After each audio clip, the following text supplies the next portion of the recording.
Welcome, welcome, welcome, welcome to. I'm guessing we're gonna call it the Weekend Buzz. Uh, it's just a weird name that I came up with for this goddamn live stream. But I am on time and I am unmuted, so I'm coming across like a professional right now. All right, so first let us run down the itinerary. What we're going to do for our live stream this week, and we're going to be doing a lot. We're going to be doing a lot this week, so it ought to be pretty fun. I may actually utilize the camera more than usual at this point in time. As you can see, if you're looking at the screen, you see Black Panther, Shuri, the deadliest of the species. This is the origin story of Shuri becoming Black Panther, written by Reginald Hudlin and drawn by Ken Lashley, if I remember correctly. Is it Ken Lashley? Is it Ken Lashley? I met Ken Lashley. Yes, he's Black man. Yes, Ken Lashley. So uh, I read this book recently in preparation for watching Wakanda Forever, the movie. If you have not seen the movie, I will be spoiling it. As usual, I see no purpose in spoiler-free movies reviews. So we're going to do the movie review, and that's actually going to be the first thing we do. We're actually going to do Wakanda Forever first. So for the first time ever, probably in the history of this show, the pop culture stream, I'm actually going to start with the main series, the main thing we're going to talk about this evening.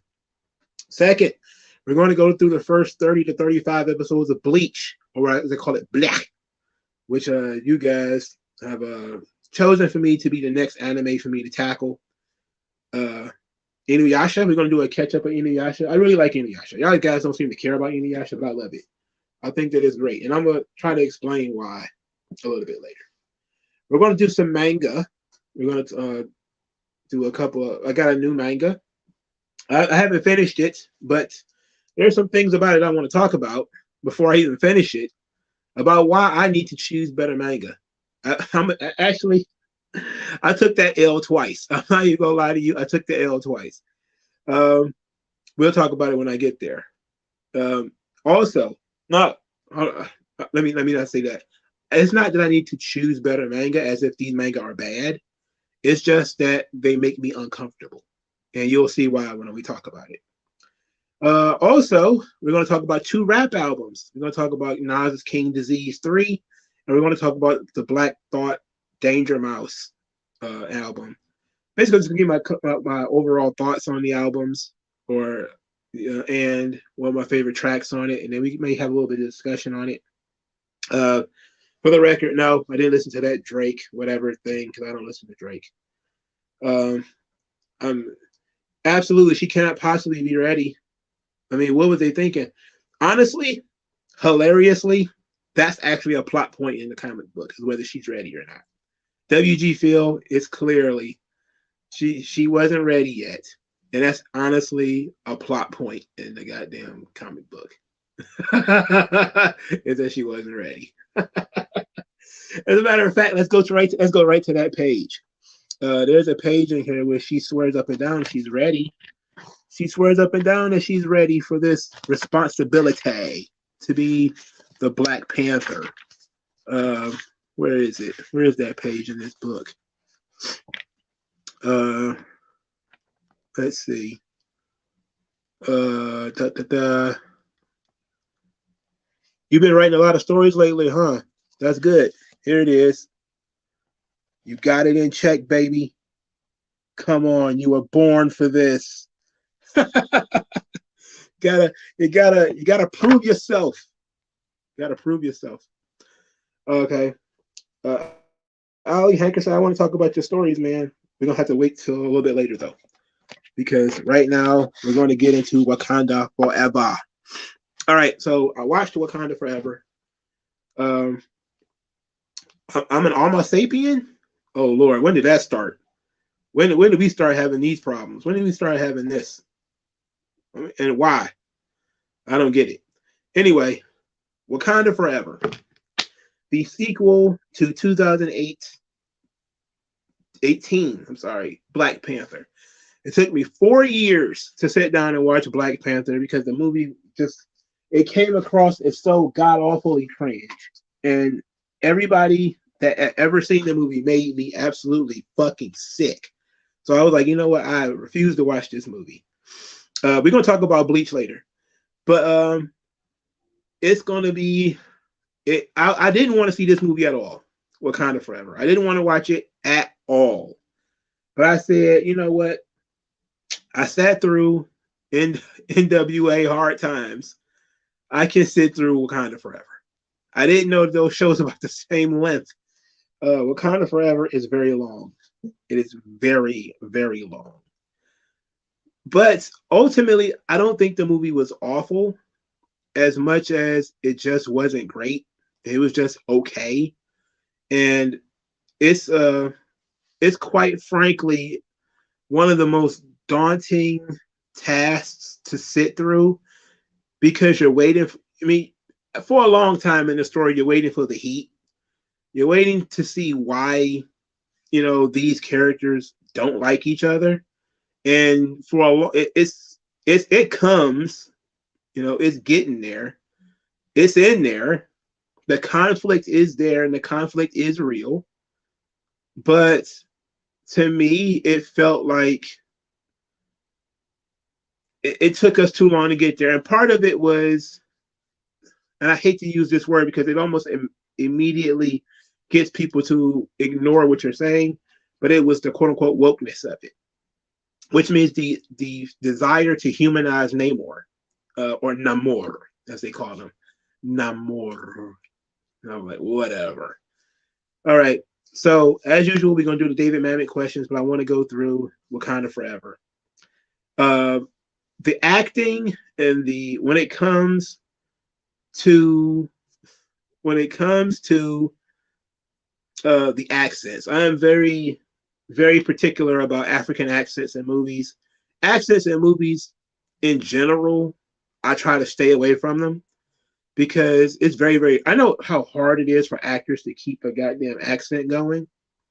I know it's very hard, but it's also hard, especially if they don't speak that way naturally, for them to find the right pitch and to find the right way to convey passion and different things like that in that way. That was one of the things that always kind of creeped me out about the Black Panther thing is they decided to go with the African accents, which of course they needed to have the African accents.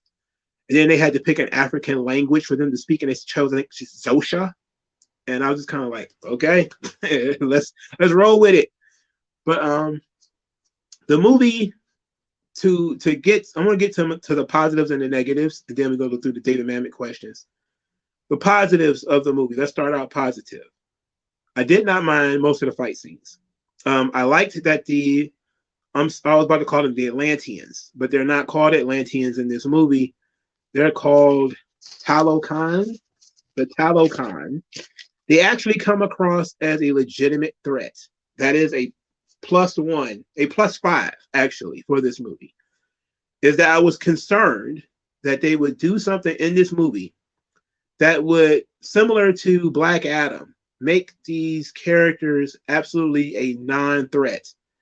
And you would just not care about them because, the various Dora Milaje and Wakandas would just wipe the floor with them. But that didn't happen. You actually got to see them struggling. You got to see them fail. You got to see them get their asses kicked. And the Talokan, they pushed their shit in. And I was like, okay, it legitimately made me feel, okay, Wakanda could lose this. And I kept thinking to myself, like, hey, how are they going to win? So that was a good thing. The Talokan were a legitimate threat. And the fight scenes were good. So that's two good things right there. The third good thing, and if I manage to sit all the way through the movie, you will never, ever hear me say anything negative about Angela Bassett. I love Angela Bassett. I love Angela Bassett in everything that I've ever seen her is. She is God Queen Mother of actresses. I love Angela Bassett. You will have to either pay me or put a gun to my head to get me to say negative things about Angela Bassett. So Angela Bassett is the third good thing about this movie. Is there a fourth good thing about this movie? Let me think. I I guess the show, it kind of feeds into the Talokan being dangerous, but I like the showcasing of Namor in the fight scenes with the airships. I really did like that. I thought that was fantastic. You know, it really showed how much of a badass he is against these airships. He was able to really, you know, get them together. He tightened them condoms up. I like that. That was great. Um, the lore of the Talokan is right on the edge for me. It's right on the edge of positive and negative. It's a positive because it is a really good story about escaping um, colonialism, about getting away from slavery, and it actually, in some ways, mirrors what we call Igbo landing here in the United States, but with magic and stuff like that. So I did like that. So I'm going to go with that. I'm also going to go with that as a negative, but we're going to talk about that a little bit later. So Angela Bassett, fight scenes. Talokan is dangerous. I liked how they showcased Namor. I liked the Talokan and their lore. It was actually not too bad. They actually got correct that the Atlanteans are mostly bulletproof. They live underwater. Of course, that also means they cannot be pierced by spears, especially by normal human beings like Okoye, which is very weird that they would have Okoye kill Talokan. She shouldn't be able to. If a bullet cannot pierce them, how the hell can Okoye stab them? That doesn't make any sense. But we're talking about Marvel movies here. I don't want to overthink things. He says, you kind of imagine Namor being Asian, or Namor, as we used to call him, Namor.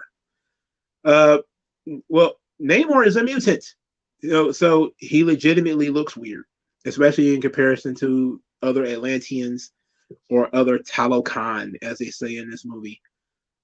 I don't know. I think they're supposed to be Incan. Is that what they're supposed to be now?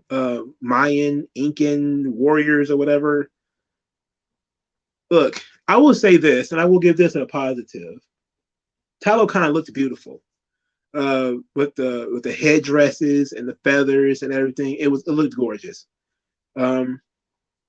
It if you had to compare it to Aquaman, though, I think Aquaman was probably slightly better. Oh, they're Aztecs. Okay. I knew it was something. Some South American, South African, not South African, but South American. But I wasn't sure if it was Mexican or, because I think Mexico is kind of like well, Inca would be like Peru or something like that, right? I don't remember how that goes, but so they're Aztecs, so they're ancient Mexicans. Okay, they're ancient Mexicans. All right, okay. But Talokan looked beautiful. It was kind of dark, which I never like. I never like when they shoot things in the dark. It was kind of dark. But and it looks like people swimming, you know. I think when they did Atlantis, it was just kind of like people walking on the bottom of the ocean.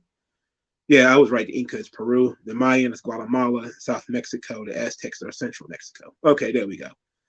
Lord Kratos tighten me up when it comes to my ancient Hispanics. Well, not even Hispanics. They wouldn't be Hispanics. They would be indigenous,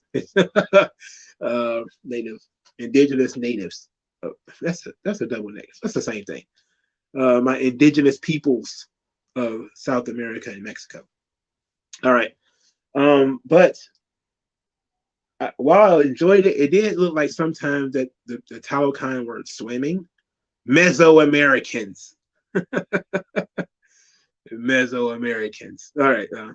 But the Talokan, they looked like they were swimming.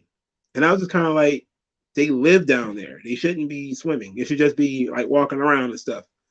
Like them down there should be like us up here, you know? But I don't know. So I think those were the good things about the movie. The bad things about the movie. Shuri, number one. She is absolutely boring. Shuri is boring. She's a boring, melancholy character. I don't know what they could have done to make her interesting. but she wasn't really all that interesting. Um, they did some stuff with her in the movie. Like she was the one who got to explore Talokan, which was nice. You know, Namor was infatuated with her, so that was fine. Um, but the character just comes across as really, really dry. She's just a really dry character. They did give her a nice little edge when we talk about that. Well, we talk about it now, where she takes the synthetic herb to become the Black Panther, and she goes to the astral plane, and she's waiting for one of her ancestors to meet her to sort of give her the big thumbs up, you know, to let her know that she's ready and this is the only thing that she's ready for. And instead, it is, again, spoilers, it's Killmonger. So that was a nice, nice little dig, because they did set up the parallels between Shuri and Killmonger. That Shuri, when essentially it says it a little bit earlier, that her heart has been buried. So now they've given her the choice. That's what Killmonger represents. It represents a choice that Shuri has to make. She can go down the Killmonger path, which is the path of vengeance and anger and ruthlessness and bitterness over all the things that she's lost, or she could be like her brother. And Killmonger is there to remind her that her brother was noble and that got him nowhere. And your brother was so noble. He forgave the man who killed your father. And Killmonger's like, I didn't forgive the man who killed my father. And that sets up Shuri's decision at the end. So when you get to the end part, and it wasn't spoiled for me before I saw the movie, but before I really got a chance to see it, a lot of people were kind of confused why she did what she did at the end with Namor or Namor or whatever. I was like, okay, it makes perfect sense once you take into account the Killmonger piece. That if she had killed Namor or Namor, she would have been just like Killmonger, right? By letting him live, she took the path of her brother. And you see through the movie, and especially after a certain part, where she says, I'm not my brother. Basically, I'm not the noble hero Black Panther, which is something she deals with, not in this book, but in subsequent Reginald Hudlin Black Panther stories. We get to talk about why she's different from T'Challa. And it was a nice little decision that she had to make. It was like, okay, I like that. Character is defined by your decision making. Okay. Shuri exposed what kind of character she was when she was confronted with her own demons. And what you saw was Killmonger. All right. So deeper spoilers for those of you who have not seen it. Queen Ramonda is murdered by Namor in the movie. She's drowned when he attacks the palace. At that point, Shuri says, my heart is buried with her. And she declares war on the Talokan. She declares war on Namor. And she had at one point kind of dismissed being Black Panther, saying that it was a relic of the past and that they really didn't need a Black Panther anymore. And now, after the death of her mother, she decides that she does need that Wakanda does need Black Panther, and she's going to be the Black Panther because she's the only one who can be. And she takes the heart-shaped herb, but when she takes it and it shows her to the astral plane, because of her mind state, because of her emotional state, because of how vengeful and angry she was, she didn't see any of her actual ancestors when she died, which is what she expected. What she saw was Killmonger. So even though she and Killmonger are related, so in a way she did see one of her ancestors because he preceded her in death. And he set the path for her. He's like, okay, you're me. You're like me. And she's like, I'm nothing like you. And they have this argument, this debate, and he just kind of lays it out for her. You know, this is who your brother was. This is who I am. And now Shuri has to make that decision. So when she gets the opportunity to make that decision, she makes the same decision T'Challa made, not the one that Killmonger made. So she's vengeful and angry because her mother got murdered. I just explained it. Anyway, so we're watching Shuri actually make a decision that takes her on a real journey, you know. So that was the only positive thing I could say about Shuri, outside of she was the one who got to venture out and explore Talokan. But I guess I could say that is a positive too. But negative is still Shuri because she's an incredibly boring character. Yeah, God, brother, we could have Phil. We could have this conversation because I have been arguing with assholes all day long about why Namor is not a hero or not the good guy. It comes down to a lot of people who just have no conception over what a villain is, right? Namor is in the negative for me. I did not like Namor, because he's not Namor. As I said, I think I said it on Twitter right after I watched this. This was Ryan Coogler, I think, who wrote this movie and directed it. He read Black Panther comics for sure, but he did not read anything with Namor in it. Okay, clearly he's unfamiliar with Namor, right? But the reason, and it's clear as day why Namor is characterized in this movie as he is because they wanted to have a sympathetic villain.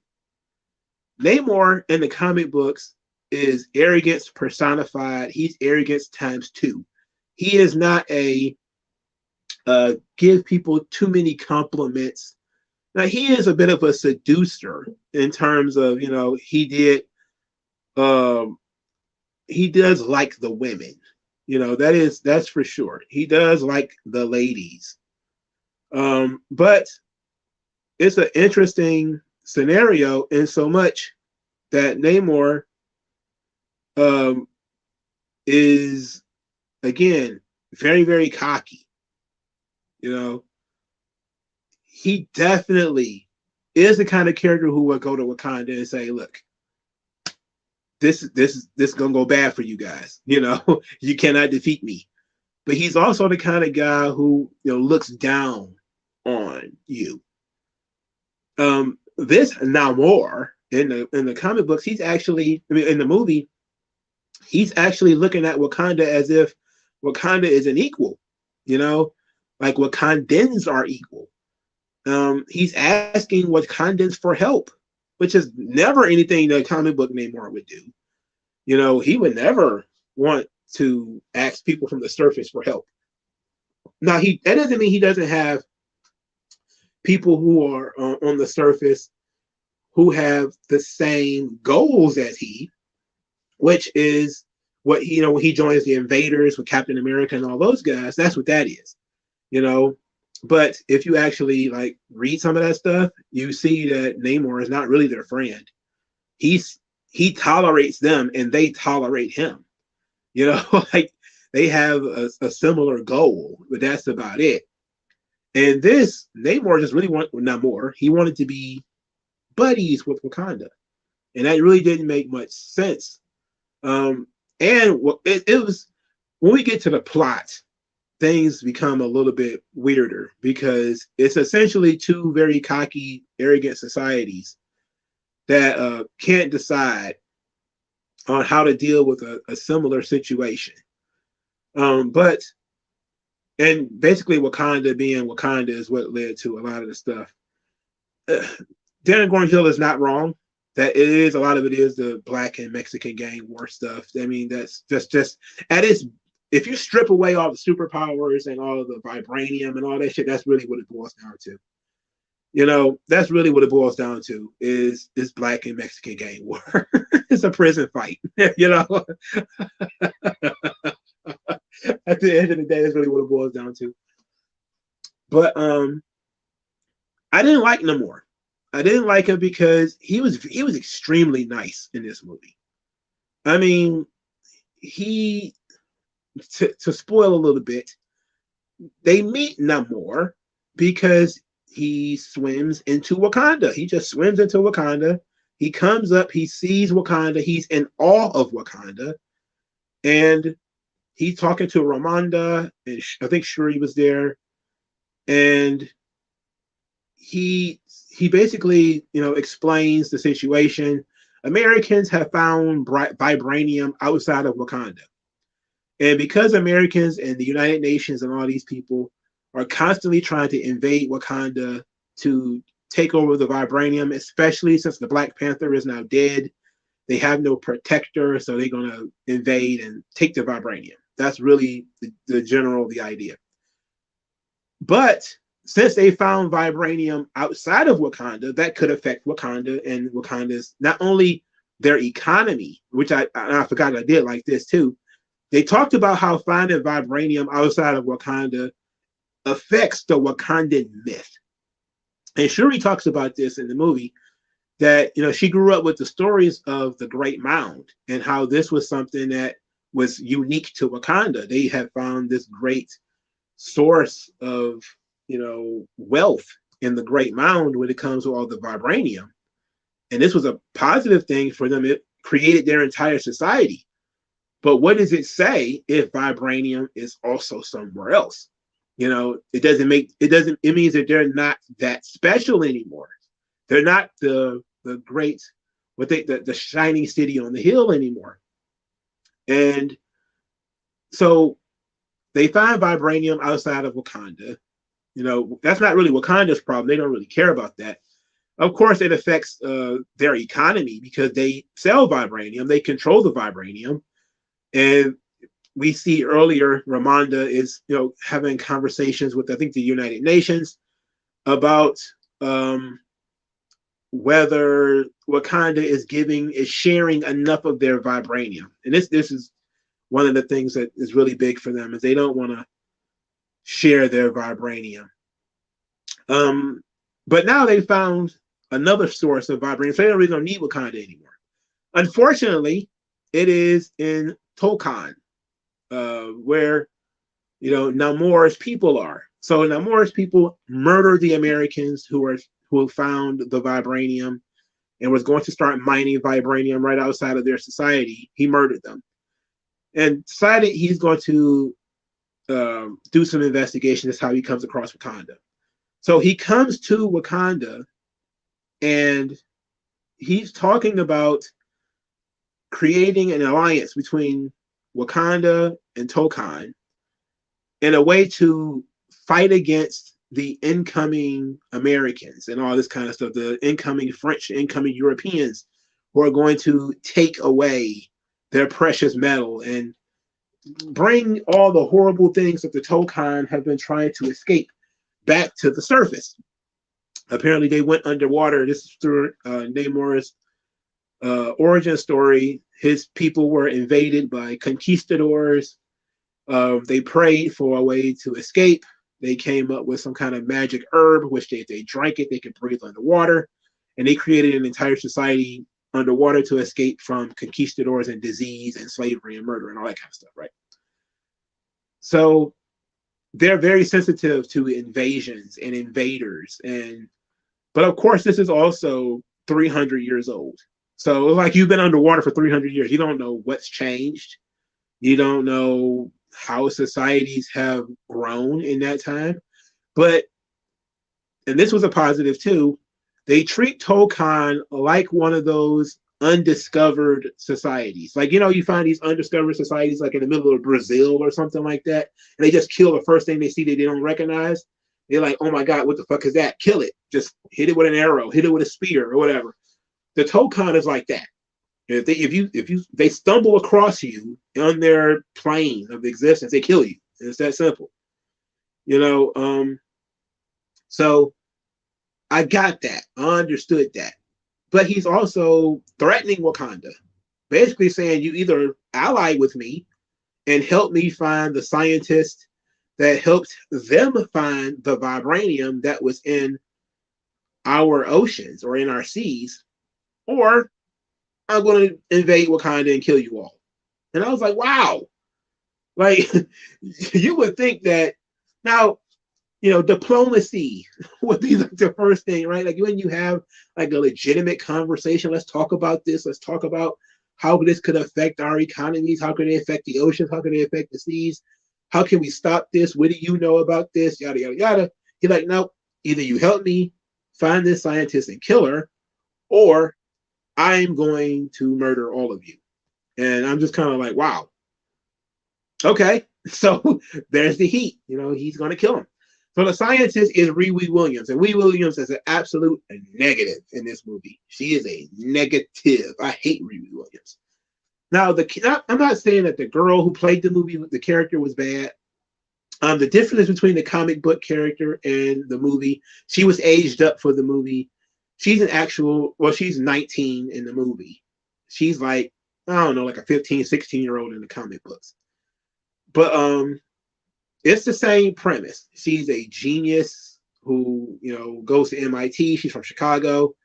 She built a machine out of half junk, half, you know, half scrap metal, half high technology, and she's smarter than everybody else. And she's helping all the white boys with their homework and all that kind of stuff. You know how they do, as she does, of course.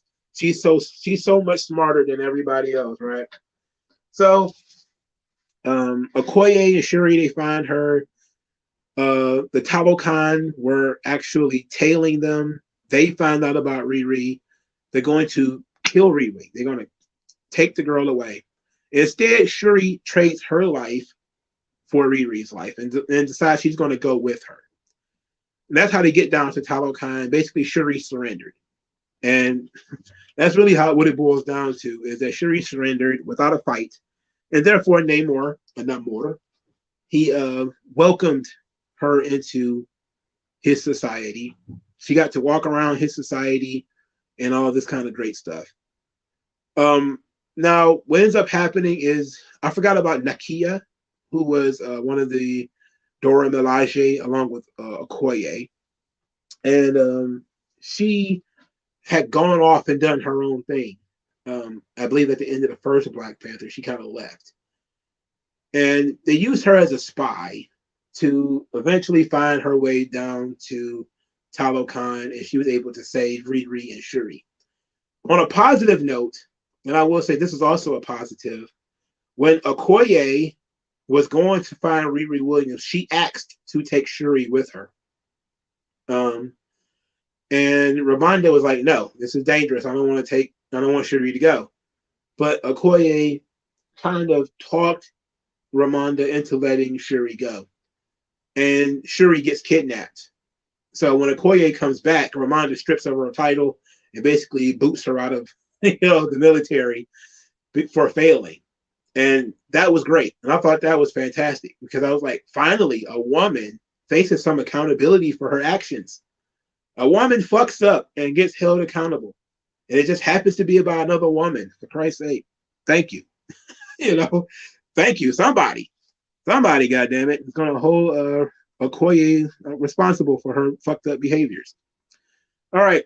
So the big fight scene is after when Nakia saved Shuri and Riri, she ended up killing a couple of Talokan.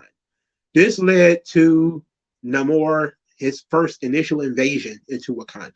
He comes personally to Wakanda with just kind of a handful of people, I think. And he absolutely wrecks M'Baku, who is the big, huge, muscular guy. He can't even hurt Namor. He tries to hit him like a club and it breaks over his back. You see that Namor can fly because he got wings on his feet. He's destroying Wakandan warships. He's beating ass. He's tearing things up. and he tries to stab Ramonda through the palace window, but the window is too thick. So he backs away and tosses some water bombs at it, and it floods. Bursts the window. Water's just flooding in, and Ramonda drowns in the flood. It's at that point where Namora comes in. He tells Shuri, "You're the queen now." Like, I got rid of her, got her out of the way. And, the two of them have a sort of relationship where, again, she was led into Talokan, and he showed her around. He allowed her to move around, and he gave her a bracelet and everything. It was real nice. He was very nice to be Namor. And M'Baku really couldn't fight anybody, if we've been honest. I don't think he has any powers. And if we've been honest, I don't think so. So, you're right about that. He wouldn't be able to beat Namor in a fight. But it was interesting how they chose the big, huge, muscular black dude to be the one who gets punched in the chest and made you look like a bitch during this whole ordeal. Out of all the people you could have had him beat up, whatever. Well, he really couldn't really bang her. She's underwater, man. The water pressure. But the idea, of course, is that Namor killed the one who was in the way. He felt like, okay, his relationship with Shuri was strong enough that if Ramonda was out of the way, Shuri would probably go with the alliance. But in doing so, he also laid some more threats by saying he'd be back in a week, and he's going to bring his entire army. So he's continuously threatening Wakanda. Just continuously threatening Wakanda. So after this, we get to whole Shuri is very angry about her mother's passing. She's furious. She decides she's going to be the Black Panther. They recreate the heart-shaped herb, which uses some pieces from the Talokan. So it's like a Talokan herb that was in a bracelet. She broke that down. They take that. She sees Killmonger. She becomes Black Panther. When the Talokan come, the Wakandans are now ready. The big fight happens. Now, the best thing about this to me, not just the fight scene, is I enjoyed the Riri Williams, Shuri, how they were debating and strategizing to fight Namor, right? So they're looking at Namor and why he looks different than everybody else. Namor gave them his backstory. He told them why he looks different, why he has ears that point to the sky and wings on his feet.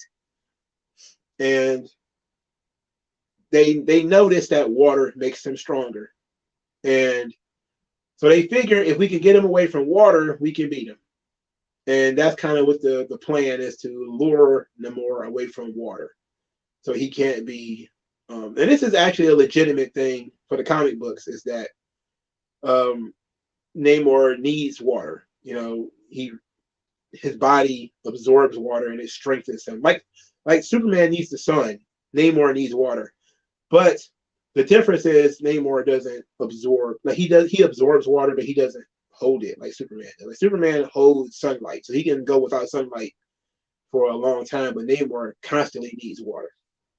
So that sets the stage for how Shuri is able to defeat him, which, even if you take it in pro wrestling parlance, it was a good story that they told, that she probably would never have been able to defeat him if she hadn't learned the trick of his powers need water in order to really, really work.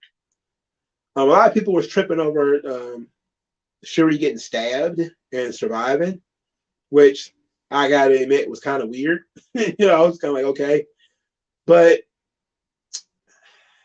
I don't know, man. Like, that's that plot armor. Like, main characters get plot armor. It sucks, but that's what it is. She survives. Of course, she wins. She allows Namor to live, and everybody goes back to where they were in the beginning. So we started all over again. The Talokan have been defeated, and we no longer have Wakanda in any danger. Wakanda remains unbowed, unbeaten, undefeated in battle. That's that's fine. Um, Overall, I think the movie was a solid 6.5. There's some really good elements in the movie. And I thought let's just call it a 7. I think it's a solid 7. There's some really good elements in the movie, but the movie is entirely too long. I don't really care for any of the actresses. Some of the character decisions were kind of weird, but I like that they entered some accountability into the story. I like that how they chose to present Namor in a weird way, where he's unusually sympathetic. It depends. Like now, Bennett, that's a good question. Is it worth watching? Because even though I rated a 7, you have to really, really like this stuff in order to sit down and watch it. It's better than Thor: Love and Thunder. Is it better than Doctor Strange? Probably. But and that's because Thor: Love and Thunder went out of their way to offend people. Like the whole Zeus with the frilly skirt, going down the ladder, going down the stairs and stuff like that. There was nothing like that in this movie. But there was no men doing anything cool outside of Namor. He was the only one that was doing cool stuff because, he was the villain. So he had to do cool stuff. But there were no male Wakandans that did anything. They basically just stood around. And that's it. Are my points, style points, cinematography, costume, honoring Chadwick. I think there's some legitimate story elements to it that are okay to enjoy. I just think the movie was probably too long. For instance, the bare bones of the story is actually fine. You have these two kingdoms. They have a similar enemy in the United States government. One wants to cooperate with the other one. The other one just is on the low, actually working with the enemy, working with their supposed enemy, because Wakanda does have a relationship with the United States government, as you see through Ross in the movie, through the CIA. So they're not enemies with the United States. They just realize that there are elements within the United States who do want that vibranium and want them to increase their usage of the vibranium. But you have to take into account that there are some good story elements, but you're probably not going to like the characters very much. The characters are absolutely boring. They're just boring. They lack punch. Some of them have passion. There's moments where they have passion. They feel like they mean something. When Okoye is basically begging to go die in battle rather than have her position stripped away from her, that meant something. They bring up there's some member berries in here too. Like, hey, remember when Killmonger destroyed all the heart-shaped herb? Hey, remember when Okoye attacked her own husband, for Wakanda? That stuff is important for you to have seen the first movie in order to fully understand how the characters are acting in this movie. But Shuri is just a boring character. She kind of sucks. We don't understand how she's a good fighter. That's another thing. Like, she's the tech genius of the team. How is she a good fighter all of a sudden? I'm talking like a better fighter than Namor. It's like, it's one thing to have the power, but how does she have the experience to do that? Now, ultimately, she does win because of technology, but I'm just kind of like, I don't know, man. Even with the power, she should have been able to get her ass kicked because she doesn't know anything. Is how does she know how to fight? Like, we didn't see her do any fighting. We didn't hear about any training or anything like that. But I mean, this is, again, a superhero movie. Maybe it's all implied. So that was all fine. Ultimately, your decision to whether you like the movie or not is going to be whether you actually care. honoring Chadwick Boseman is a good thing. I like that element to it, but I'm not emotionally invested in that. You know, I'm not emotionally invested in Chadwick Boseman and his legacy when it comes to the Black Panther. I'm not really invested in that, to a degree.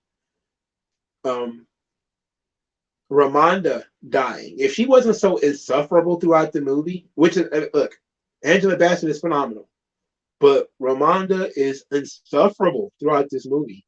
She's a bitch, you know, and she, her getting killed, you're just kind of like, yo, he finally shut that mouthy bitch up. Like she's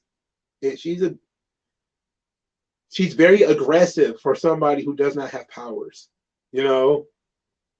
Like she is very aggressive for somebody who does not have powers. So and she's also very uppity, but that's a trait of Wakandans that is even in the comic books, where Wakandans think they're better than everybody.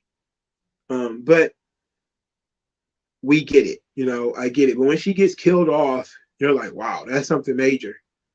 But it just sets up Shuri to be, the queen in Black Panther. To put her in the seat to be the Black Panther from this point forward. And she kind of, Ramonda kind of she doesn't have to die in order for it to happen, but symbolically it kind of has to happen in order to change Shuri's character from being one of the pacifist, not the pacifist in terms of refusing to fight, but pacifist, or I should say passive. She's a passive character who would rather work with machines than work with people. But she actually now has to step up. She has to be in the forefront now because it's she doesn't have a choice, So that was pretty good. I was okay with certain elements of that. It wasn't nearly as bad as I would have thought that it was going to be. But they still do call white people colonizers in the movie. There's still virtually no men doing anything cool. M'Baku pops up to do mostly comedic elements. He does like some fighting near the end, but they don't linger on him fighting too much. So you don't see a lot of him. And that's just kind of it. Like if you look at the Twitter response, it's all a bunch of people from the same political class talking about how they weeped at the movie. It made them cry. How it's all about trauma and mourning, which is all this boring, horrible shit. Like superhero films are about adventure and kicking ass and taking names and all that kind of stuff. That's what the genre is built on. The genre is not built on grieving and mourning and all this kind of stuff. Like that's part of it. Almost every superhero movie is going to have some sad moments where something bad is going to happen to the hero or somebody the hero cares about. And that leads to the kick-ass moment, which is what happened here. It's perfectly fine in that regard. But this movie, it made people cry. I was like, what? This movie was almost 3 hours. I was pissed by the end of it. I was like, my God, can we get to the point? Like, can we get there? And if Marvel would have left some of that god-awful Marvel comedy on the floor, like the argument with Riwi in her apartment, like they should have just snatched her and brought her back to, trying to talk her into going on her own. It was like, okay, whatever. But some of that cringe Marvel humor, we didn't need none of that crap. So it was weird, but I didn't get it to the point where I needed to cry. Like I think that people who get like really emotionally tied up in that kind of stuff is the grievous porn is really weird. It's very awkward.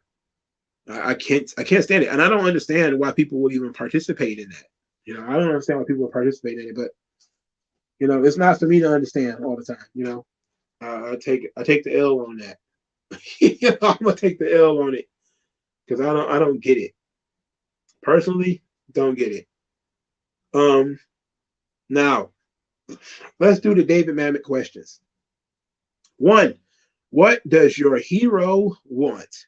Well, Ramonda, Shuri, and Namor all want the same thing, which is to protect their individual kingdoms. Namor wants to protect Talokan. Ramonda and Shuri want to protect Wakanda. This is now their job. Now that the Black Panther is dead, that's their job to protect Wakanda. Two, who stands in their way? Well, Ramonda and Shuri, it is Namor, is also the United States government, who are somewhat tenuous allies of theirs. For Namor is the Wakandans, but also the Americans, and essentially all of the surface world, because Namor wants to go to war with the whole surface. You know, he wants to fight the surface world in general. He's just, that's Namor in the comic books too. He's insane. Three, what happens if they don't get it? Well, Wakanda is invaded, destroyed. Their vibranium is taken from them and distributed through the world over, probably used to make weapons, which is what I think Ramonda doesn't want to give them these kinds of gadgets and stuff like that. Doesn't want them to be on the same level as Wakanda. And Namor is concerned about Talokan being exposed, and wanted more unwanted visitors, invaders, colonialists, conquistadors, pollutants, or whatever else within their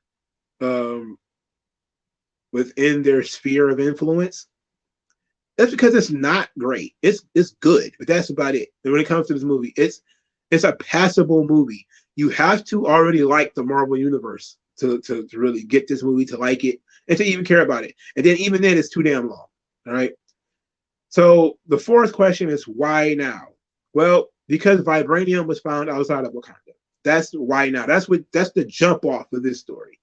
Because vibranium is found outside of Wakanda, where it's found is outside of the Talokan Empire.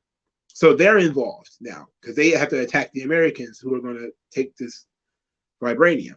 It affects the Wakandan monopoly on vibranium. Therefore, it affects their economy. So that's different. You know, the Talokan are under threat to being exposed. So all of this happens when vibranium is found outside of Wakanda. So that's the why now. And I think that part is actually pretty good. But Talokan also being a society built on vibranium, just shrug. I don't know, man. It just seems weird to me that, and then they did that these essentially are the same societies, which I didn't like. Is that basically Talokan is Wakanda underwater? You know, it's incredibly high tech, and it's all culturally gorgeous and beautiful and wonderful. It's all because of their resources that they found under the water. And it's like, oh, that's very nice. And you know, of course, all the white people want to take it from them and kill them for it and all that kind of stuff, right? Which, you know, is going to rub some people the wrong way. But generally speaking, it's not that great of a movie. I think giving it a 7 is probably pushing it. It's probably more like a 6.5. I think that some of the character stuff really works. I like some of the character beats. I just think that the movie was too damn long. The fight scenes were a little too long. I didn't like Riri Williams as a character. Riri Williams as a character, to be quite honest, she fits the story in so much that she does have the abilities that are needed. But you're also in a situation where literally, I don't want to say literally anybody could have done this, but you could have replaced Riri Williams with plain white girl, plain white guy, a plain Asian kid, and it wouldn't have made much of a difference. They just put the black girl in the movie because it was woke Hollywood garbage, okay? Her iron heart armor was even, it looked awful. I mean, she looked like Samus from, what was that? Metroid? Is it Metroid? But it just looked weird. And then she didn't even do that much with the armor or anything like that. So it's it's an odd movie where there's a lot to like in it, but as a package, it didn't turn out that great. And that's just unfortunate.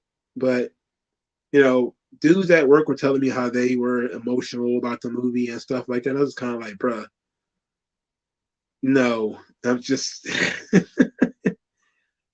no. I was not emotional at the end of this movie.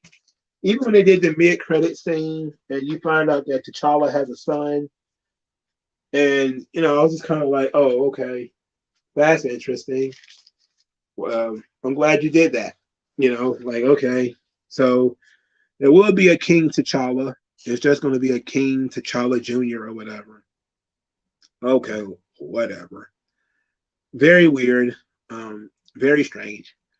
Now, why do I have this comic right here? Well, because in this comic book, this is where Shuri gains the powers of the Black Panther. Now, in this story, T'Challa is not dead. He is seriously injured and is on the verge of dying.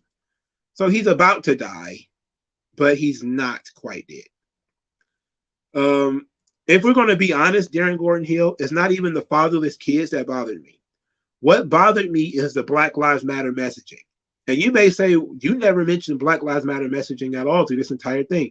Who said Black Lives Matter? Nobody. What happened, however, is what they usually do with Black Lives Matter, which is that they took a Black woman and had her stand on a Black man's coffin and take all of these and profit from it.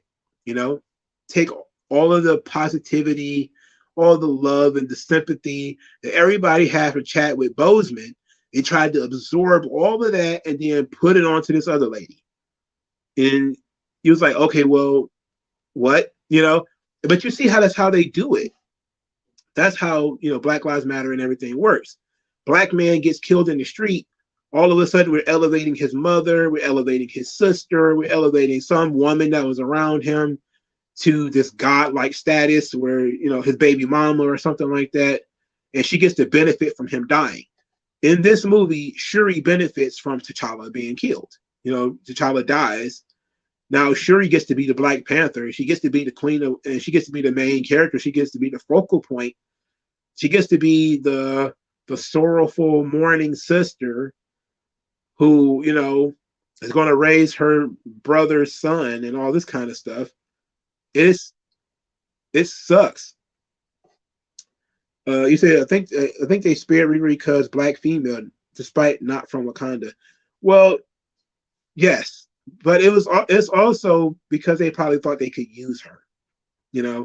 Again, Wakanda is the same as Talokan essentially, and the same as other places. And they think that they can control people. And if they figure, hey, if they can find vibranium, then she's a brilliant scientist. We could use that. We could recruit her and take her to Wakanda's finest colleges, and she could be super smart and all this kind of stuff. I'm surprised they didn't go full Wakanda and turn her into a Wakanda.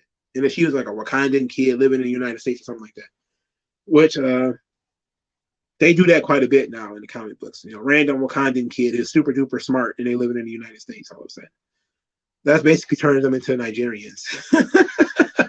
Every time you turn around, it's a Nigerian running a business somewhere. But I was deeply bothered by that messaging of, stand on your brother's corpse, stand on your brother's coffin and absorb all the goodwill and all the benefit. It's just, it hits too close to home.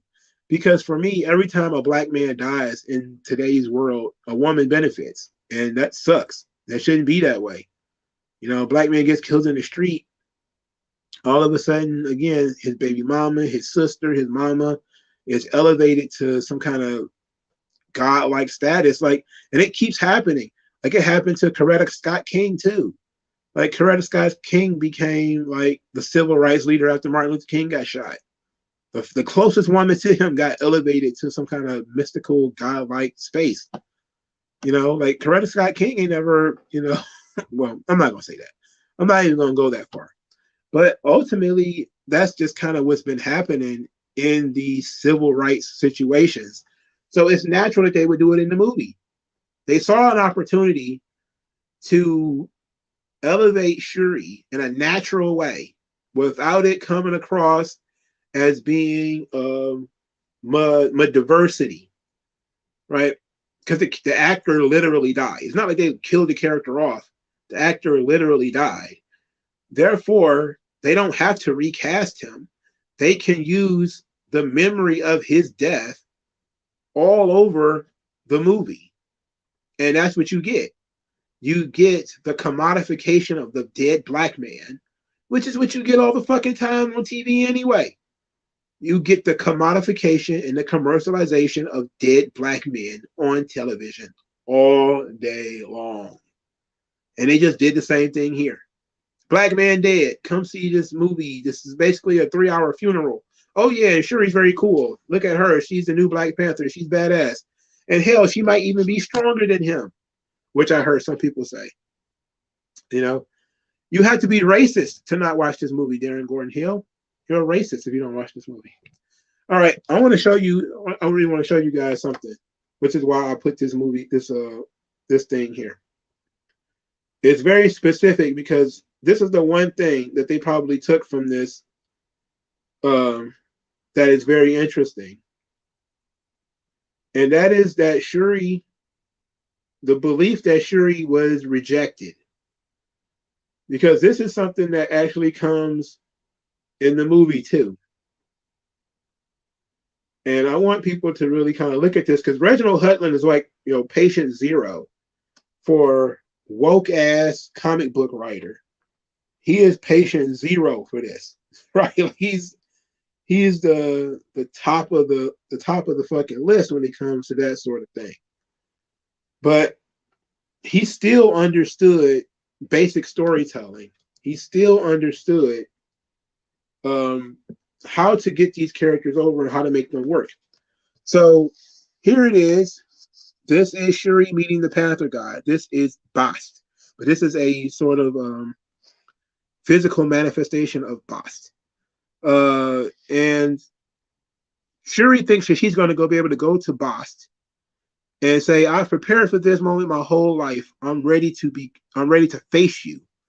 And then she kind of corrects herself and says to receive your blessing. And then you see here that Bast is sort of dressing her down. She starts talking about how she's ready to save her people, and all this kind of stuff. And she's going to actually jump out at some point here. And she's going to say that she's ready to embrace her destiny. She was born to do this. And then you see here that Bast kind of strips her away. Says, what would the champions say to such a demand?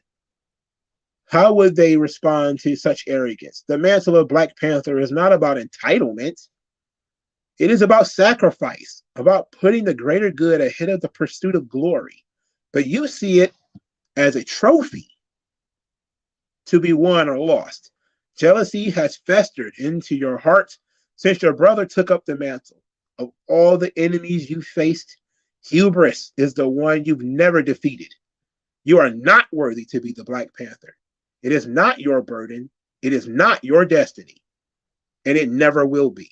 Now leave this place and consider what you will do, knowing that you will never follow in your brother's footsteps. And that's why she's crying there. And no, Bast, B-A-S-T, is the Egyptian god. Bast. This is excellent. All right. I have my issues with Reginald Hudlin, but that is excellent. Shuri is rejected. She is shut down by the Panther God, who knows within her heart that she really only wants the power, just so she can say that she was the Black Panther. That she doesn't want it for the right reasons. She doesn't really want it for the right reasons. But she faces that accountability. At the same time, though, she passes the trial because the way it goes is if the Panther God rejects you, the Panther God kills you, but it didn't kill Shuri. What it did was it killed Shuri's confidence. You know, Shuri got upset. She got angry. She thought that she had been rejected. She thought that she had been forsaken. But she had to learn to get over that. That is what's in the movie.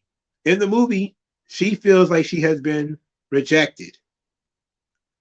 So she kind of says, forget it. I don't want to be the Black Panther anyway. It's stupid. You know, I didn't see my ancestors. My ancestors, they forsake me. They didn't come and see me. I didn't see anybody. She's rejecting the fact that she saw Killmonger. She won't tell anybody that she saw Killmonger. She doesn't want anybody to know that when she took the heart-shaped herb, she saw Killmonger. So she thinks that her family, her dead mother, her dead brother, they have turned their backs on her. In reality, however, she was put in a position to make a better choice. You know, and that's what she's doing here. She's told by the Panther God, you feel like you have a sense of entitlement to this.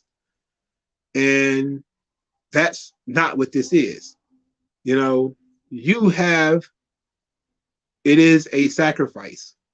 This is something that is greater than you. It is not about you. You have to put yourself in a position where it's not about you. And in this story, because she's fighting like a Spider-Man villain named Morlun or whatever the hell, she has to learn how to sacrifice, how to become the Black Panther. She has to learn what the Black Panther is so that she can become it. You know? So that's the thing about this that I really liked. So that's why I had this here. And plus, I think it's really cool background for talking about the movie. All right, so done. Wakanda Forever is done. Okay. Anybody, I guess you want to have a couple of minutes of discussion about the movie for anybody who might want to see it later on. I'll put a timestamp in the what's the name? All right. So, what did you guys think of the movie if you saw it? If you did not see it, did I make you want to see it, or did I deter you from wanting to see it? I know a couple of people already said that they're not interested.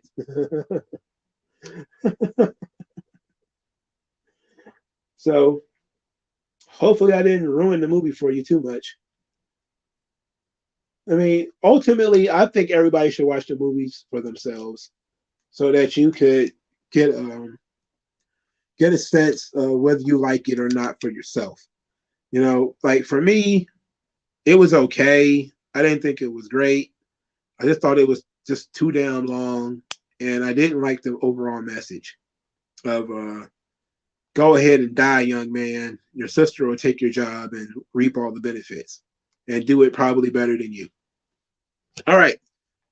Since it's been 2 minutes and nobody has said anything about this movie, shall we talk about Bleach? Are we ready to talk about Bleach? I know all my anime niggas at, where they go. All right. Bleach. From episode 1 to episode, I think, 34. Gotta talk about Bleach. Now, everyone thinks that I don't like Bleach. And to be quite honest, of the so-called big three, I think Bleach is, well, One Piece I'm not going to watch. It's just too much content to consume. So I'm not even going to take myself down that road. But I literally wanted to quit Bleach twice. To me, it started out very, very slow. But even more so than that, I don't like the music. The animation, I don't really care for. Most of the characters, I don't really care for. I do like them later. I come to like, especially Chad later, or Hime is growing on me. I do come to like them later. It comes across like I'm watching a Mountain Dew commercial from like 1998. That's what Bleach feels like to me. It just feels like totally tubular, badass dude, and all that kind of stuff. There's a ton of Lupins though, Tomas. You know, there's so many different Lupins. There's like green jacket Lupin, red jacket Lupin. It's just so much of that. I think Bleach has gotten good for me, though. When they got to the Soul Society and they started actually battling the other Soul Reapers, that's when I actually started enjoying the series. Um, everything up to that, everything up to the Ichigo Abarai fight, I was kind of like, okay, okay, okay, okay, okay. What really kind of burnt my grits early is that it felt to me like Yu Yu Hakusho with big swords. Because I was kind of like, oh, I've seen sort of this from Yu Yu Hakusho. Ichigo is a bit of a knucklehead. He's always fighting. You know, he's kind of standoffish, doesn't really have too many friends. A lot like Yusuke Urameshi. Then he meets this girl. I forget what the girl's name was in Yu Yu Hakusho. I'm talking faster than I can think. Then you have this situation where he meets her and she follows him around school and all this kind of stuff. I was kind of like, oh, okay. The episodes that focus on Ichigo's family, his sisters, and all of these people having their spiritual awakenings, that was incredibly boring for me. I was just kind of like, Rrr. I wanted to watch him fight hollows, though. I thought that was cool. The concept of hollows existing, I thought that was very cool because that's an old school ghost story. You got good ghosts, you got bad ghosts. Okay, fine. The designs of the hollows are very cool with the skeleton masks and stuff like that. But then, if very early in the series, they actually foreshadow Ichigo really being a hollow. So you really see kind of early that we're going to use the Yu Yu Hakusho route because, of course, in Yu Yu Hakusho, we find out that Yusuke Urameshi is really a demon. So, well, he is the great grandson of a demon or some such nonsense. So you see that they're kind of going the same way. And also, I was kind of like, okay, but I generally like it now. I think some of the court guard squad captains are very cool. Some of the designs are very badass. The guy with the swoop head, I don't have no idea what his name is, but the dude with the swoop head, that's a great design for a character. He's just very well designed. The boobs on all the female characters are very prominent, which is you're not going to hear me complain about that. But for those of you who probably are not familiar with Bleach, Bleach is a story about soul reapers. They destroy evil ghosts that continue to haunt their loved ones or other people after death. So essentially, what happens is when a ghost dies, unless he finds eternal peace, he becomes what's called a hollow, which is like a monstrous ghost thing. And the monstrous ghost is capable of interacting with the real world. Only certain people with certain spiritual powers can see them. And that's cool, that they can interact with the world, but they can't really be seen. But everybody has different levels of spiritual power. So some people can see the outline of the creature, while some people can see the whole creature. This is very cool. Ichigo, as we see early, is actually helping ghosts, because he can see them fully.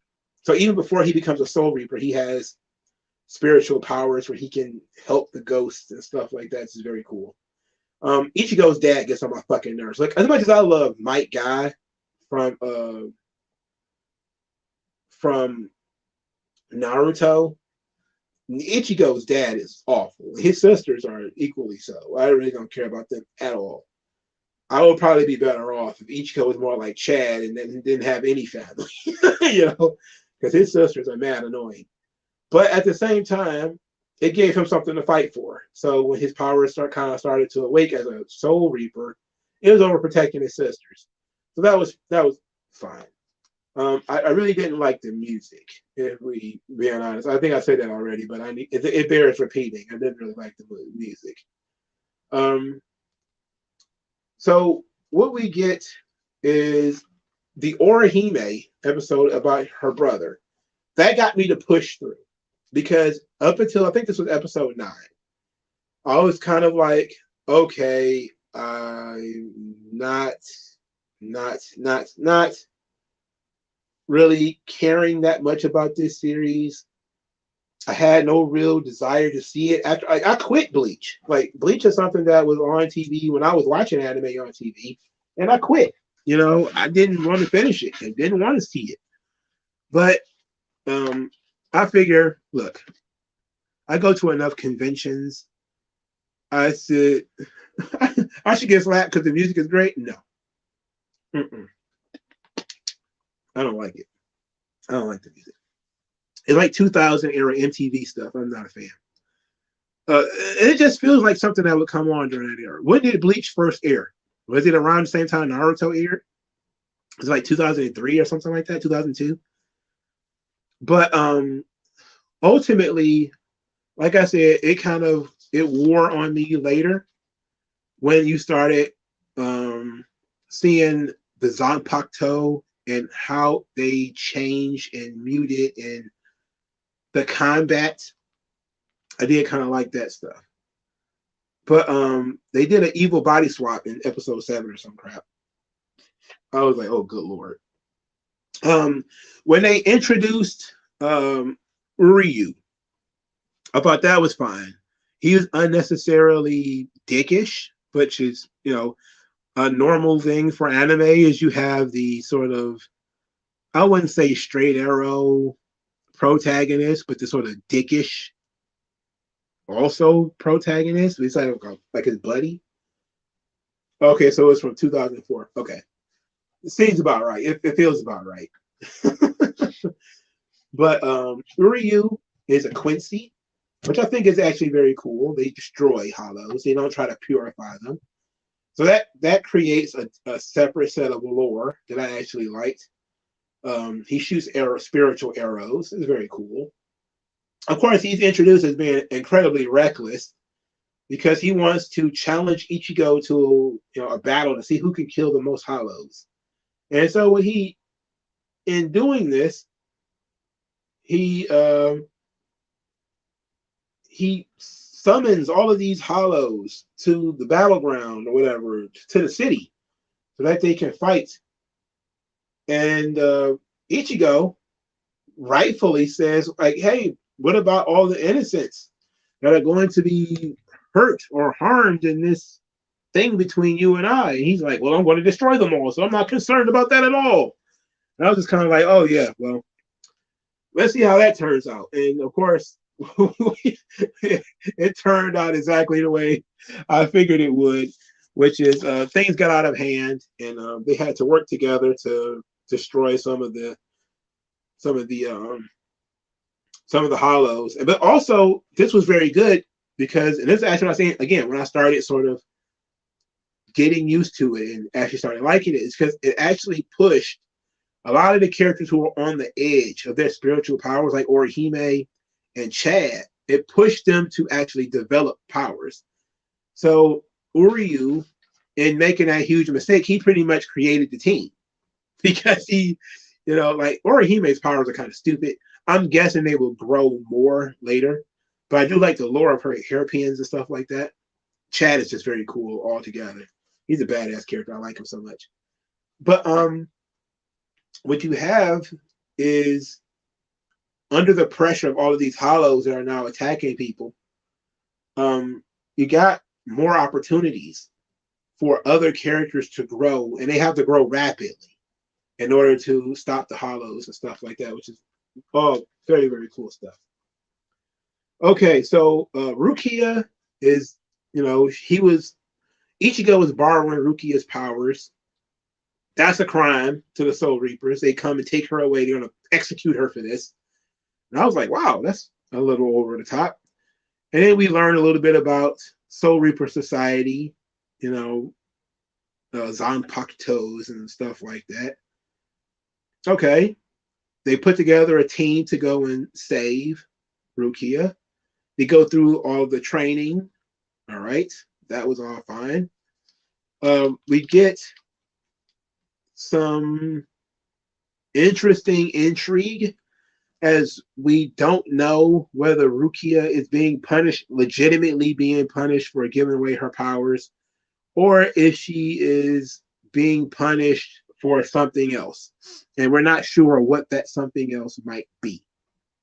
You know, what could it be that could be causing Rukia to really get into some trouble? Um, at this point, I'm like, okay, the invasion is fun. Ichigo is winning a little too easily for me. Like his powers are just kind of like going up, up, up, and he's not being able to beat guys. I'm like, okay, that's fine, I guess. Then we get to, I forget, I think the lieutenant. Is it the lieutenant that he fought?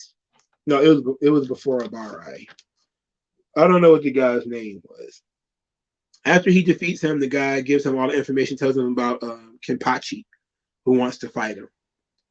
And that's all nice. I actually kind of liked that. I thought it was very cool that Kenpachi didn't mind that his lieutenant got defeated, as long as Ikaku, there we go, Ikaku, didn't mind that he got defeated, you know, because he's like, well, if he could defeat you, he ought to be a challenge for me. That would be nice.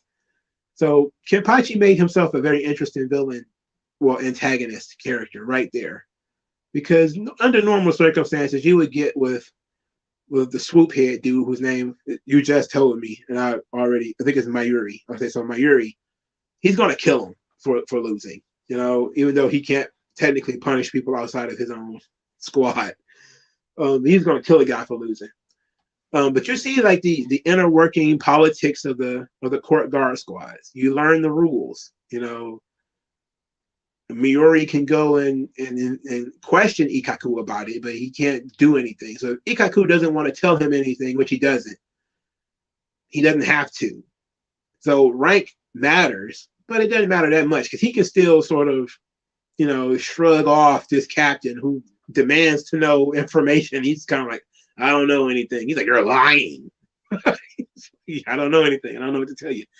And then Kenpachi comes in. He tells him every fucking thing. So we get that there's, you know, tension between the captains and all this kind of stuff. Ichimaru he got a great heel face. The Ichimaru heel face where his eyes are like permanently closed, and reminds me a lot of Orochimaru. So they just created that character to look absolutely suspicious. Like he is just incredibly suspicious. He's a suspicious looking character. He's too obviously looking like a heel out here. I really wish they could have skipped all that stuff with them being sort of in heaven among the other souls. Like, okay, they need to know how to train, but a lot of that stuff kind of felt like it was slowing us down.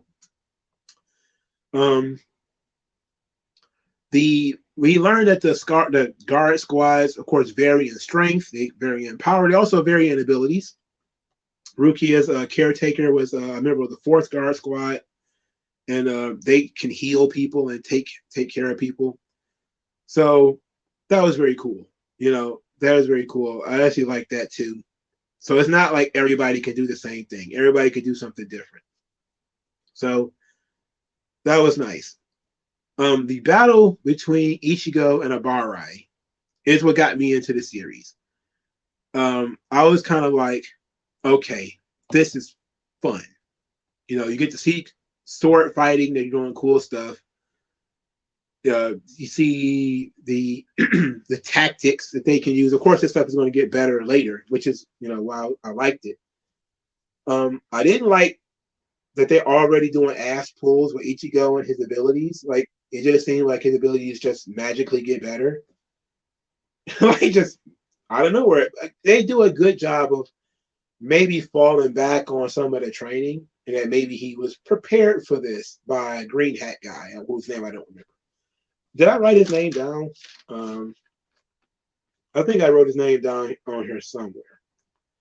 But Green Hat dude, green and white hat dude. He prepared them to fight Soul Reapers. So Renji. Okay, so there we go. It makes sense that he has prepared them for this. But at the same time, it came across as incredibly ass-pulling that these guys have been around for 3,000 years or whatever. Oh, Kisuke, right. That's his name. Kisuke. I'm calling you calling the characters by one name. I'm calling them by the other name. Something that's easier for me to remember. Like Renji Abarai is his name, right? I'm just calling him Abarai because that's what I wrote down.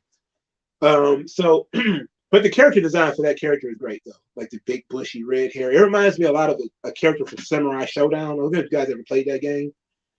Samurai Showdown was an old game for like Super Nintendo or the regular, and basically you fight with swords and shit. But there was like a dude with a big bushy ponytail on that game. He's a really fun character to play with. And Renji Abarai kind of reminds me a lot of that, except for his hair is like bright red, which is very cool for his character. So we get the battle between the two of them. I liked it. I thought it was fine. And then, of course, near the end, because I'm guessing they're going to utilize these characters later, we get Abarai's, we get his backstory. And his backstory is that, basically he grew up with Rukia. They were street urchins together. They stole bread and all this kind of stuff. They decided to be soul reapers to escape their dismal existence in the poor cities of town. They join the academy together. Renji is sort of mid. He's not particularly good at anything. Ruki is very good. She gets adopted by the Kuchiki family, and they kind of take separate paths. He's kind of left behind, where she kind of is moved up the ranks.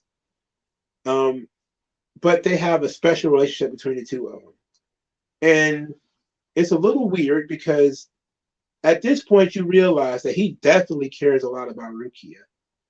And as he's going down in defeat, he demands that Ichigo promise him to save Rukia. And it seems like all of this stuff was sort of... It would have been nice if we would have known this stuff and we could have been shown that Renji was doing all of this reluctantly. That maybe he was fighting half-heartedly, and that's how Ichigo was able to beat him. That maybe himself, he wanted to be the one that's going to save Rukia. Maybe he had a plan, and Ichigo was fucking it up or something. But Renji didn't come across as being that kind of character that plots and schemes behind the back of his superiors and stuff like that. So he gets defeated. Okay, sure. They had no problem with that, not really. I mean, just the whole age difference. Like, this guy's got 3,000 years of experience or some shit. And then Renji, and Ichigo just popped up 2 weeks ago with a Zanpakuto, and all of a sudden he can beat him. But other than that, I thought it was a fun little story that they were telling there, and I really enjoyed it. And we talked about this, the malicious intent is how he was able to win, because, or they call it his resolve, but it's basically his malicious intent. And what made it even weirder to me is how they go through the point of telling us that lieutenants and captains are a lot stronger in the Soul Society than they are on Earth. So if this battle would have happened on Earth and Ichigo would have won, you could at least have said, all right, he wasn't at full power, but he beat him in the Soul Society. So I'm just kind of like, wow, you must not be that great, whatever. But I thought that was fine. Episode, I think 34, thereabouts, we get wartime measures where everybody has to carry a sword. And then we get to the real angle that I really liked. The murder of Captain Aizen. This was fucking cool. Because now the invaders are only part of the problem.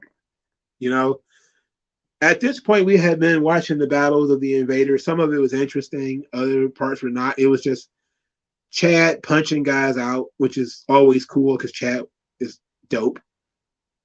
Ichigo going toe-to-toe, being a badass with some of these guys. Orihime and the other guy from... I forget what the fucking guy's name is. What's the name of the guy that they picked up in the other society? His brother was killed by... he said his brother was a Soul Reaper and he ended up dying or something like that. But Aizen getting murdered was fun shit. Because now you get Momo, she's pissed. and she's blaming Ichimaru Gin or whatever, Gin Ichimaru. She's gonna kill that bastard. You know, so she's like, I'm gonna kill this son of a bitch, and that creates more tension. So now we got an invasion going on.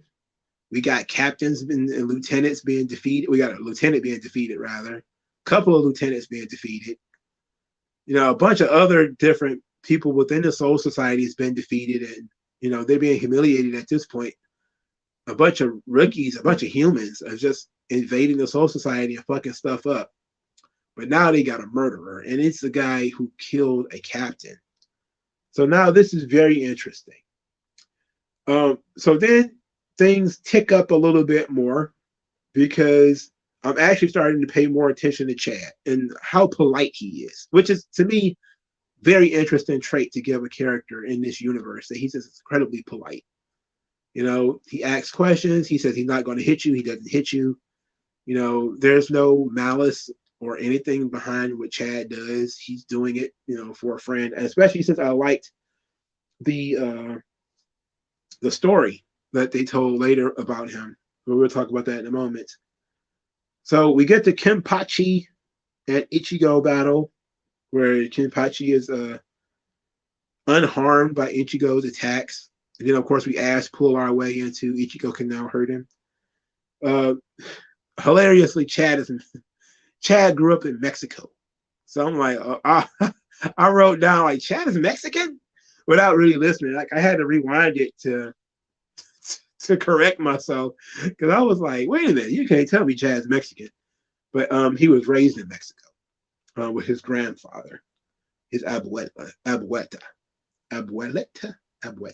Is it abuelita? No, abuelita. Abuelita, whatever. Who cares? It's Spanish. It's a gutter language. I don't know it. Anyway, we learned that he was an angry kid. He was careless. He was always fighting. He was always into something. And then his grandfather was the kind of man that was a pacifist. Always took the beatings, never fought back. He promised his grandfather that he would never use his fists for his own sake. But his brotherhood with Ichigo, when Ichigo saved him from a really bad situation, they promised to use each other's fists for one another. So they say they promised to protect what each other finds important, which I think is great. I think that's some really good brotherhood shit right there. I like that. Chad fought the other captain. I didn't get his name. Sorry. I know y'all gonna have to really chastise me on that one. But Chad tried to fight the captain with the girl who was throwing flowers at him. These lieutenants are really out of line in this joint too. But he is easily defeated, soundly defeated, which I think is cool, because I don't think that they should be able to do that much damage. I really don't think they should have been able to defeat the lieutenants, but I don't know where we're going with this yet. Shunsui, I guess that's his name, Shunsui. Okay. So he's defeated. Ichigo still cannot defeat Kenpachi. Kenpachi has a Zanpakuto, but it has no name. He ends up breaking Ichigo's blade. We go into, I guess, some kind of astral plane, astral realm, or whatever, in which Ichigo is learning more secrets about the Zanpakuto, and that his training essentially did not end with just learning about, spiritual pressure and all that kind of stuff. And when he gets done with this sort of spiritual training, he then is able to cut Kenpachi. But Kenpachi likes to fight. He likes battling.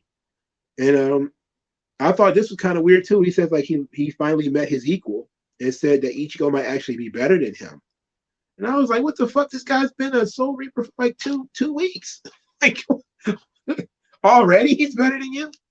How shitty are you?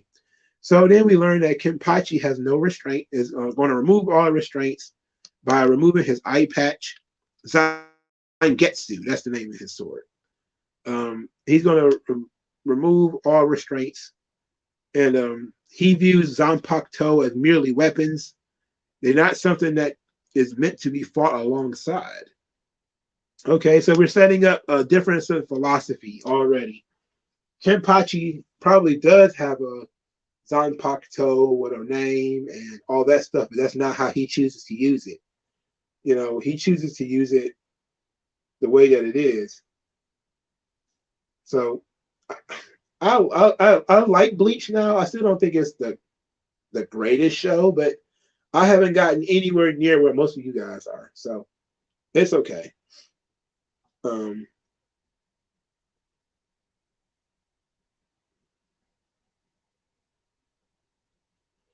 it was kind of over the top. You know, I didn't like that the ass pulling of Ichigo has to overcome this situation. So we have to create a situation in which he can defeat people who should theoretically be far more skilled and far older than he is. But I'm definitely interested in who killed Captain Aizen and why. And it's obviously not going to be the Gin Ichimaru guy because he's far too obvious of a choice with him being a weirdo, you know, and just looking weird because he certainly does look weird. But I'm enjoying Bleach now. I think I'm getting into the comfort zone of Bleach. But a lot of that comedy stuff with the dad and the sister and stuff like that, I really wasn't feeling that stuff, man. I could do without that kind of shit. The dad looking like the dad being a buffoon. I don't like that. A buffoon that gets beat up by his own daughters. I'm not a fan about with that kind of shit. You know, sorry, but Chad is very cool. Or Hime is wearing on me. I think that she's very humorous and she's very outlandish with her proclamations and some of the crazy things that she says. She has a lot of character. You know, Ichigo is still not my favorite character. Oryu is cool though. I do like him. So my uh, first few episodes of Bleach, maybe the first 8 or 9, I was kind of like, okay, ugh. Going from that point, from like episode 10 or something like that forward, I was like, okay.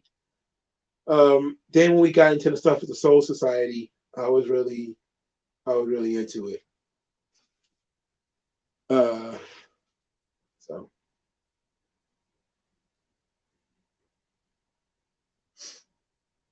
you guys really like Bleach, huh?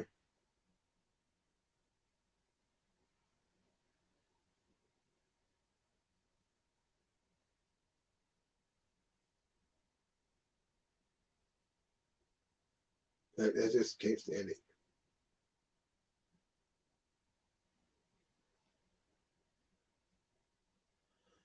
So I'm really interested in what's going to happen here. And I know the show is old, but it's um it's new to me because when I watched Bleach on TV, I don't think I got it nearly as far as I did just in a couple of days here. Like I burnt through for the first 8 or 9 episodes just to kind of get them out of the way because I was really getting kind of tired. And I know that they weren't filler, but they started to feel like filler. But the Soul Society stuff is pretty good. And I'm not even gonna hold you up on that. I like it. I like the mission to save Rukia. Even though they are the invading force, like they're the ones who are invading the Soul Society, you can understand how some people would see this as being an unfair punishment, considering Rukia was in some ways trapped in that world anyway. And since she was trapped, she was actually consulting and helping him continue doing her work. So it wasn't like bad things were happening and she fucked up something. If something had been completely and totally fucked up, which maybe it'll be revealed that she did fuck something up later, but it seemed excessive to execute her for the crime of letting a human use her powers for a short time. Yeah.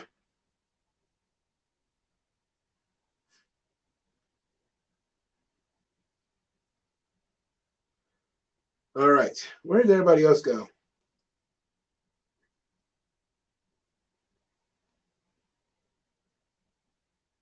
So Bleach is fine.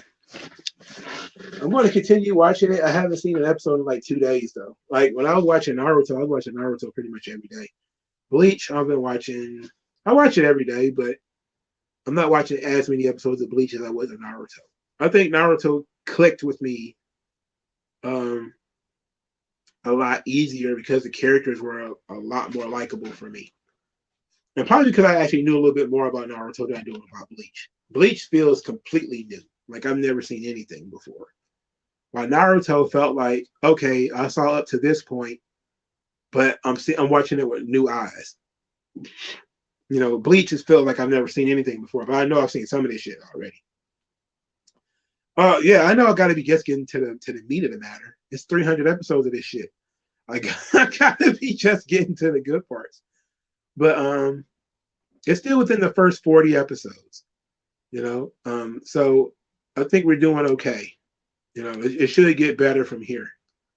There's the teasing of Ichigo having hollow powers. I think it's a little early for that, but at the same time, get it out of the way, you know, to tell people, show people what's going on. But especially since in Yu Yu Hakusho, when it happened, it felt like it came out of nowhere. You know, like it just absolutely felt like it came out of nowhere, and all of a sudden Yusuke was a demon of some sort. You know, it just kind of felt like, fuck, why did this happen?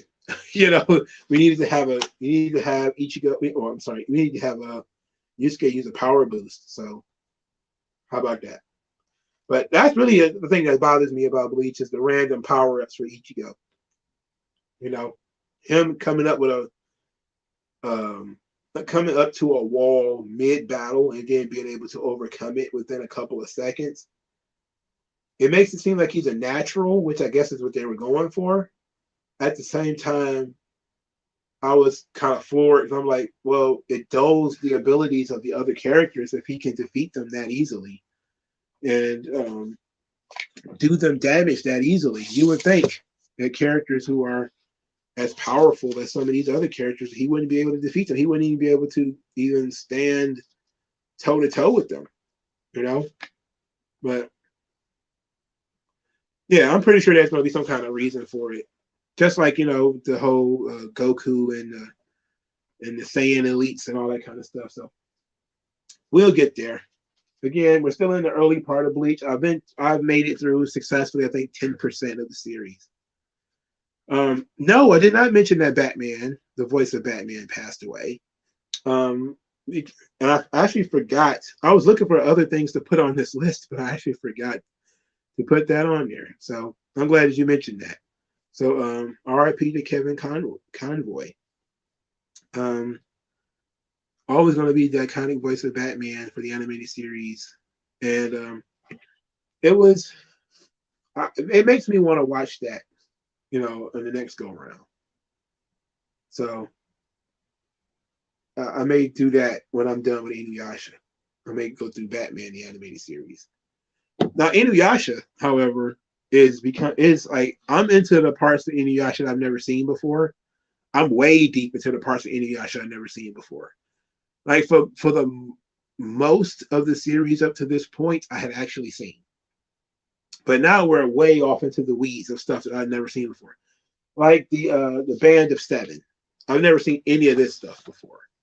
So Naraku is holed up in Mount Hakure, and he's got the Band of Seven out there. Kenpachi is your favorite character in Bleach.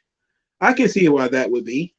You know, he seems to be very straightforward. You know, he seems to be a pretty fun character. Despite the fact that he's like a serious fighting guy, you know, he's got that little, I was about to call her a shoulder mouse, the little shoulder lieutenant that he's got with him, who kind of leads him into some comedic situations. So I can see like, you know, you get the dark and the light with him. That could be pretty nice too. But I was waiting for some of these characters. Like we just got introduced to a ton of fucking characters at one time with one of these court guard squad captains. Like they all just got dumped on us at one time. There was no way of individualizing any of them just yet. Like we didn't know anything about Aizen before he got, you know, smoked. So we're learning now about individualism of the characters, and that's going to help us quite a bit in making a conception of who's your favorite character is going to be, your favorite fights, and that kind of stuff.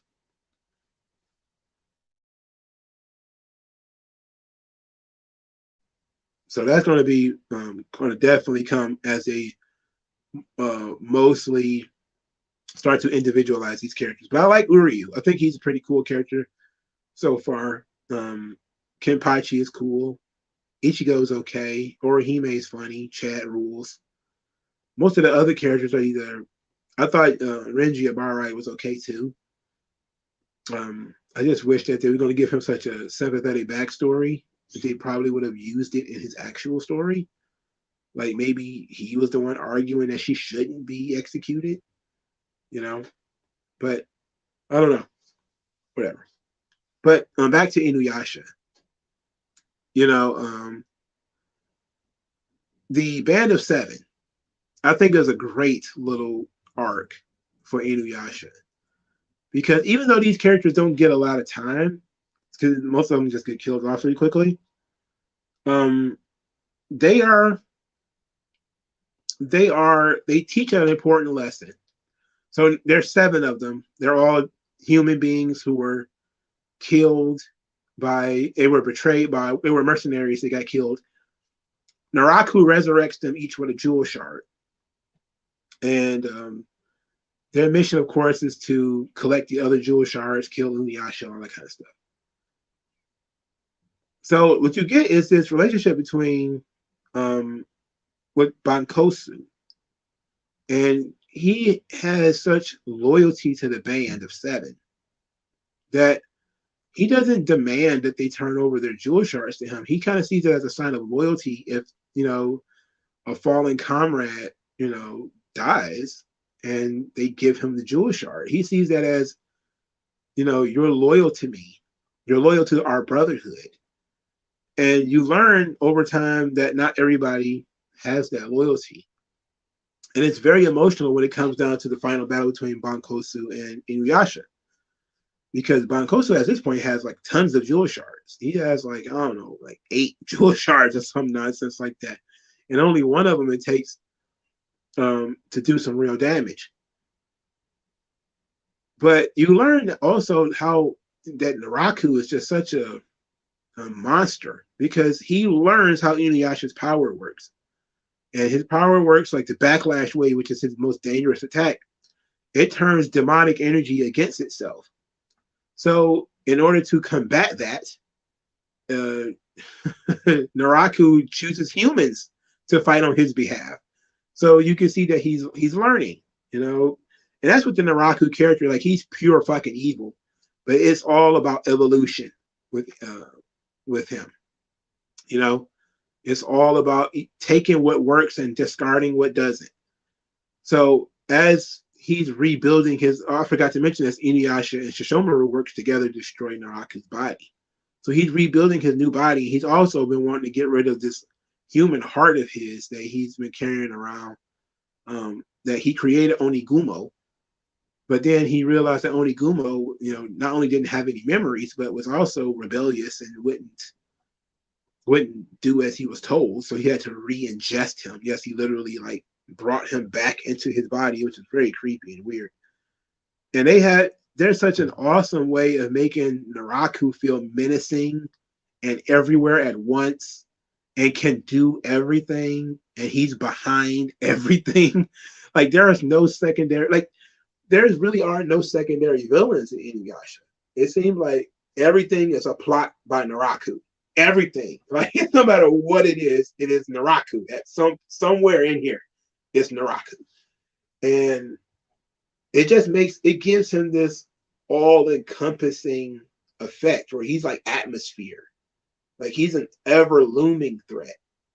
So you get this idea like this, you just cannot escape this fucking guy. Like, everything is a Naraku plot, you know. So he is rebuilding his body in Mount Hakare, and he creates this baby. It's like It's literally a baby that Kagura has to carry around to carry around. It's made of his human heart, and this baby is going to attach himself to various monks to find jewel shards and use them essentially as kaiju to find jewel shards. So this is just absolutely creepy and it's dark as shit because they're killing these monks and then attaching this baby to them. But really cool thing to back up a little bit, Naraku purged this baby from his body because he wanted to have the ability to kill Kikyo because he couldn't do it before because Onigumo's heart within his body loved Kikyo too much. So he couldn't do it. He couldn't kill Kikyo. So after purging this baby from his body, he decides to go and test whether he could kill Kikyo or not. So he lures her all the way to Mount Hakure and attacks her and dumps her into this poisonous miasma, which I'm pretty sure we didn't. My rule in anime, movies, whatever, if we don't see them die, then they're still alive, right? So we didn't technically see Kikyo die. We saw her get stabbed and fall off a cliff. We didn't see her body, fall into the water and get eaten by mist or whatever. So she's still alive as far as I'm concerned. But for the sake of the story, she is dead. So Naraku finally has purged his weakness from his body. He is now, in some ways, perfect. He's still only a half demon because he still has a somewhat human body and human body parts. But he is consistently deconstructing his own body and reconstructing it. And it just comes across as the most malicious, evil shit possible. And it just never ends. Like the Naraku plots are just, they never fucking end. So at this point, after the point that they, one of the monks survives the baby trying to attach itself to him, splits the baby in half. The baby literally it dies, but in some ways it grows older. And it becomes another demon by the name of Hakudoshi. And Hakudoshi is sort of the toddler version, not even the toddler, basically like the 10 or 12-year-old version of what this infant was. And he is an evil, menacing little kid who was going around chopping demons' heads off because the last jewel shard is hidden in what's basically demon limbo. It's like a world between the living and the dead, as they said. And the last jewel shard is in there. And we learned that Inuyasha's father, his graveyard is actually in there. So Inuyasha actually had been there before. And he's trying to get back there. So that's kind of where we are in the story.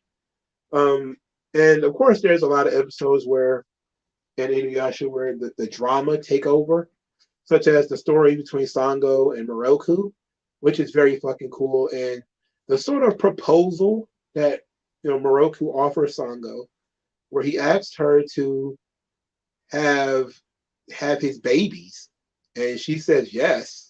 I was like, wow, like, really?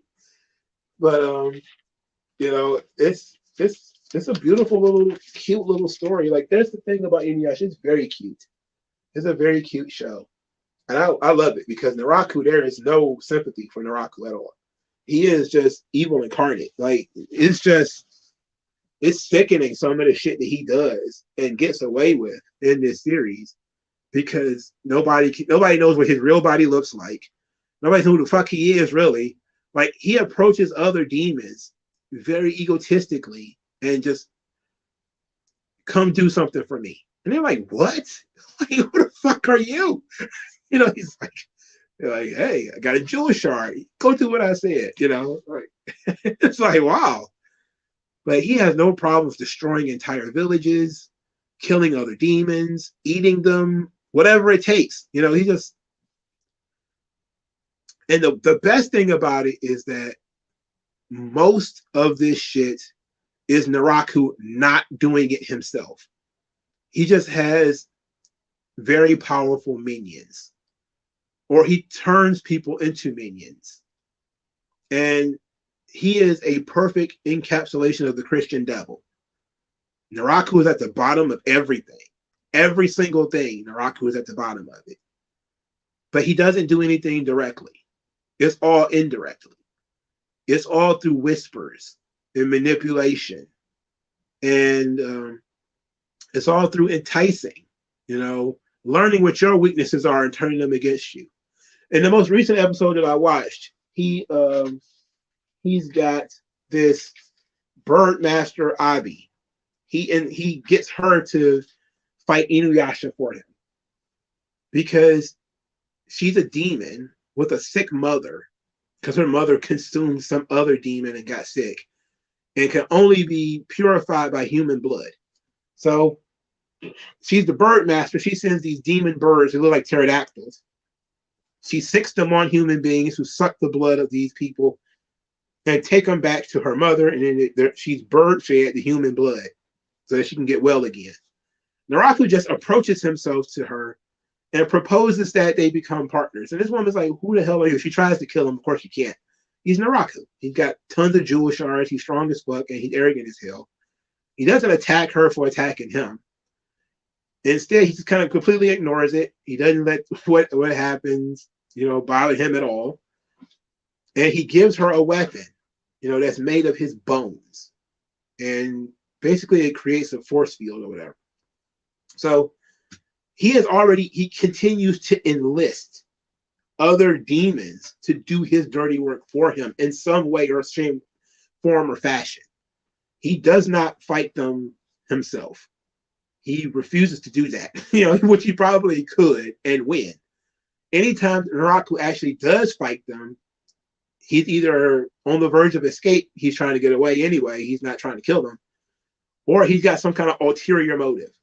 Like when he fought them in Mount Hakure, his ulterior motive was to keep them busy while he killed Kikyo over here.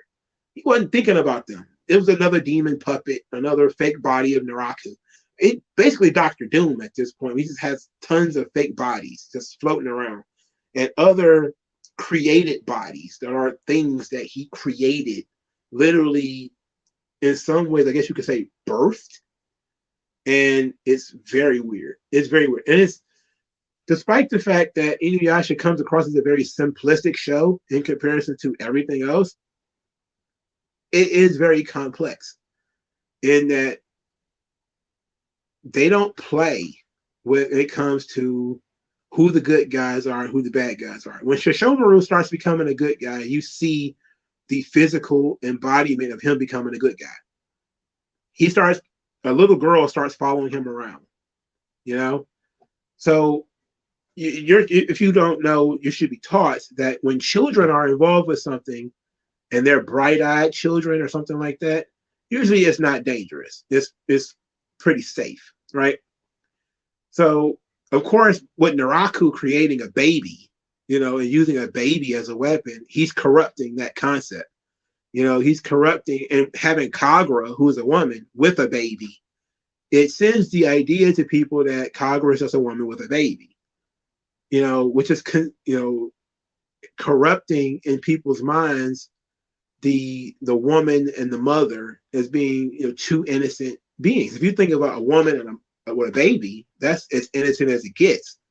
But when it comes to Naraku, these are demons. Kagura is going to kill you with a fan, and this baby is going to attach itself to your soul or some shit and ride you around. Like that's fucked up. It's mentally fucked up. But it'll happen to you if you're a monk in the feudal era of Japan, hanging around with the power to sense jewel shards. You might get fucking killed. They'll use you as a skin suit.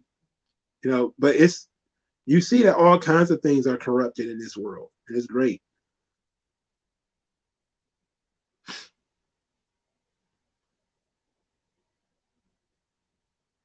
So that's Inuyasha. I'm caught up on Inuyasha now. Okay, next we're gonna talk about manga. All right. So if you guys are interested in manga, I bought 3 manga this week. 2 of them were sort of middle of the series. One was Black Lagoon, 006. I have not read that yet. Also, No Guns Life 4. Also have not read that yet. But this is something that I am reading. It is called Momo the BloodTaker. Now, I am not finished reading this book, but this is one of the series that tricked me. This book tricked me. It tricked me. What do I mean by this book tricked me? Go on the back of this book. It says this. Can you read it? I'll read it.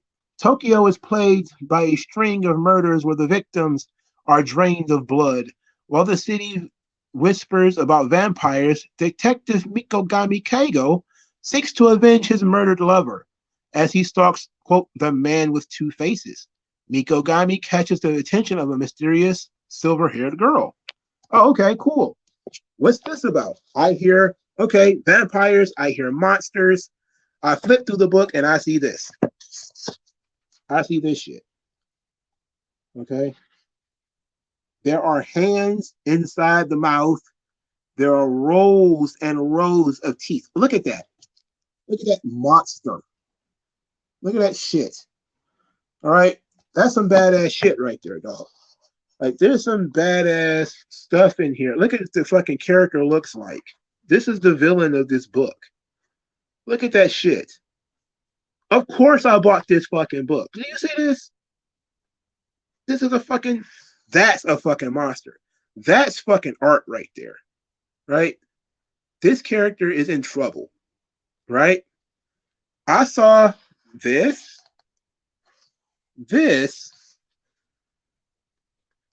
and this, and bought this book. I get on the bus.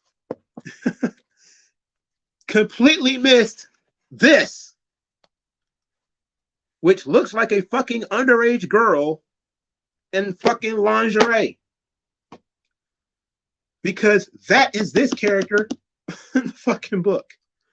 Now, as usual, when it comes to Japanese anime, this character is 200 years old or something, some nonsense, right?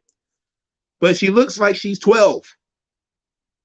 So I'm sitting here trying to read this thing. Hopefully nobody looks over my shoulder or some shit and sees me reading a book in which there is a seemingly underage female character in a nightgown hanging out with a full-grown man. Look at this shit. Look at this shit. Look how uncomfortable this shit made me. That shit's weird. Japan is a very fucking weird place. This book got me. It got me. Now, it's a very interesting story. I mean, I already bought it. I might as well fucking read it. But it got me. Because if I had saw that from the beginning, if I had paid attention and flipped and saw this at the very beginning of the book, I wouldn't have bought this. I would not have bought it if I had known that I was going to be in it. Because it's so uncomfortable. I already knew, because of the label or whatever, that it was probably going to be, and plus vampires, that was probably going to be some 3,000-year-old vampire or whatever. But I was still kind of like, you know what, bruh? This is definitely something you read and you don't want nobody else to know. I'm sure you want nobody to know. You know, you want to keep this one to yourself. This ain't one you want to share with your friends, right? Another one. Now, I haven't finished this book though, but it's very good. It's a very good book, and you can actually tell that, and they run this gag a little bit, that the male character, he doesn't take her seriously. You know, she's a vampire. He isn't. He's a bit of a jokester. He doesn't really give a damn about this crap. He has a purpose and all this kind of stuff, but he doesn't take her seriously as his new master. But it's a good book. Just I am very weirded out by underage girls in lingerie. I'm sorry, I can't get over it. And it's just very weird. Okay, it's fucking weird. Candy and cigarettes.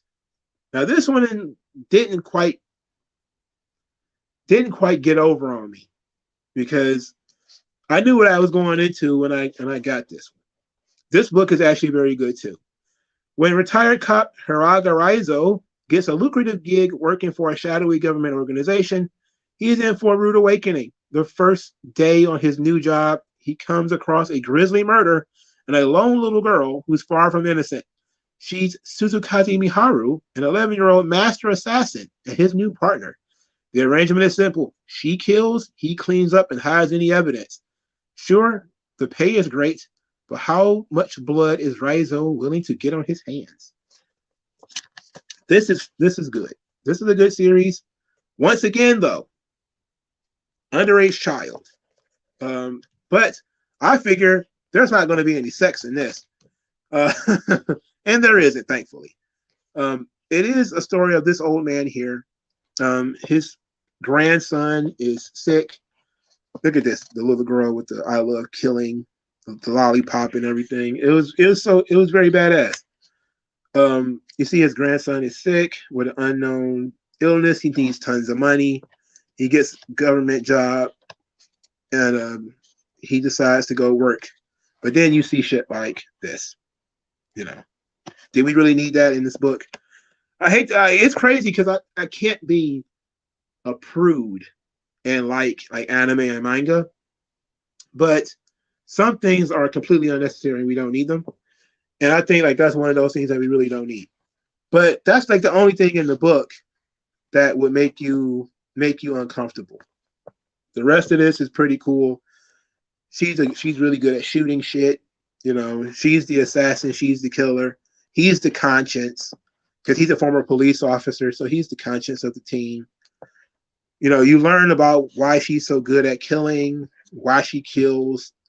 It's very good. The art is not as excellent as the art in the other book. Also, the girl is fucking loaded. She has a bathtub full of money. This book is funny. It's interesting. I really enjoy it. And outside of that one scene that creeped me out, it's actually very good. Momo the BloodTaker is pretty good too. It's just that, and it seems to be more than one time that they did that. Also, I talked to you guys about From the Red Fog. I'm about to order the second part of the book because I can't find it in any store. I have to order it online. But since now I'm going to use the camera, I'm going to show you what it looks like. So this is From the Red Fog. Mosei Nohara. Who is Albert? You mean Albert, the wrestler Albert? This is From the Red Fog. This is Rwanda, the boy who his mother was a serial killer. And this is his mom here. This is him. He was trapped in a dungeon.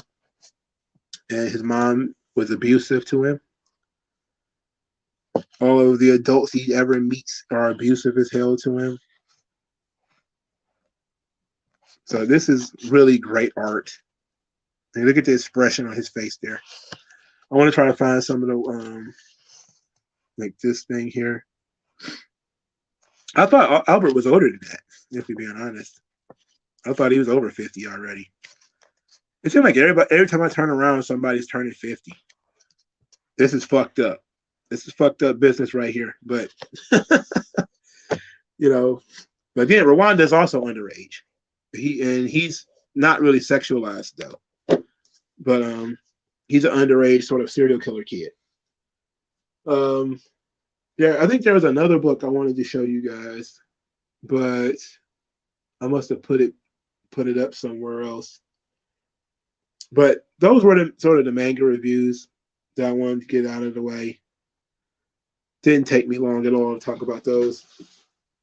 Okay, but let's talk about rap albums while we got a little bit more time, because we might be able to finish this up before like 4 hours and shit. So that might be fun. So I listened to Nas's King Disease 3. It's a tremendous record. As usual, of course, I go out of my way to listen to Nas. I really don't listen to most other rappers. But King's Disease, the song that jumped out at me outside of Thun, Once a Man, Twice a Child, because it's the message is simple. You can only be a man once, but you know, people are taking care of you when you're a child, people are taking care of you when you're old. So when you listen to a song like that, man, it is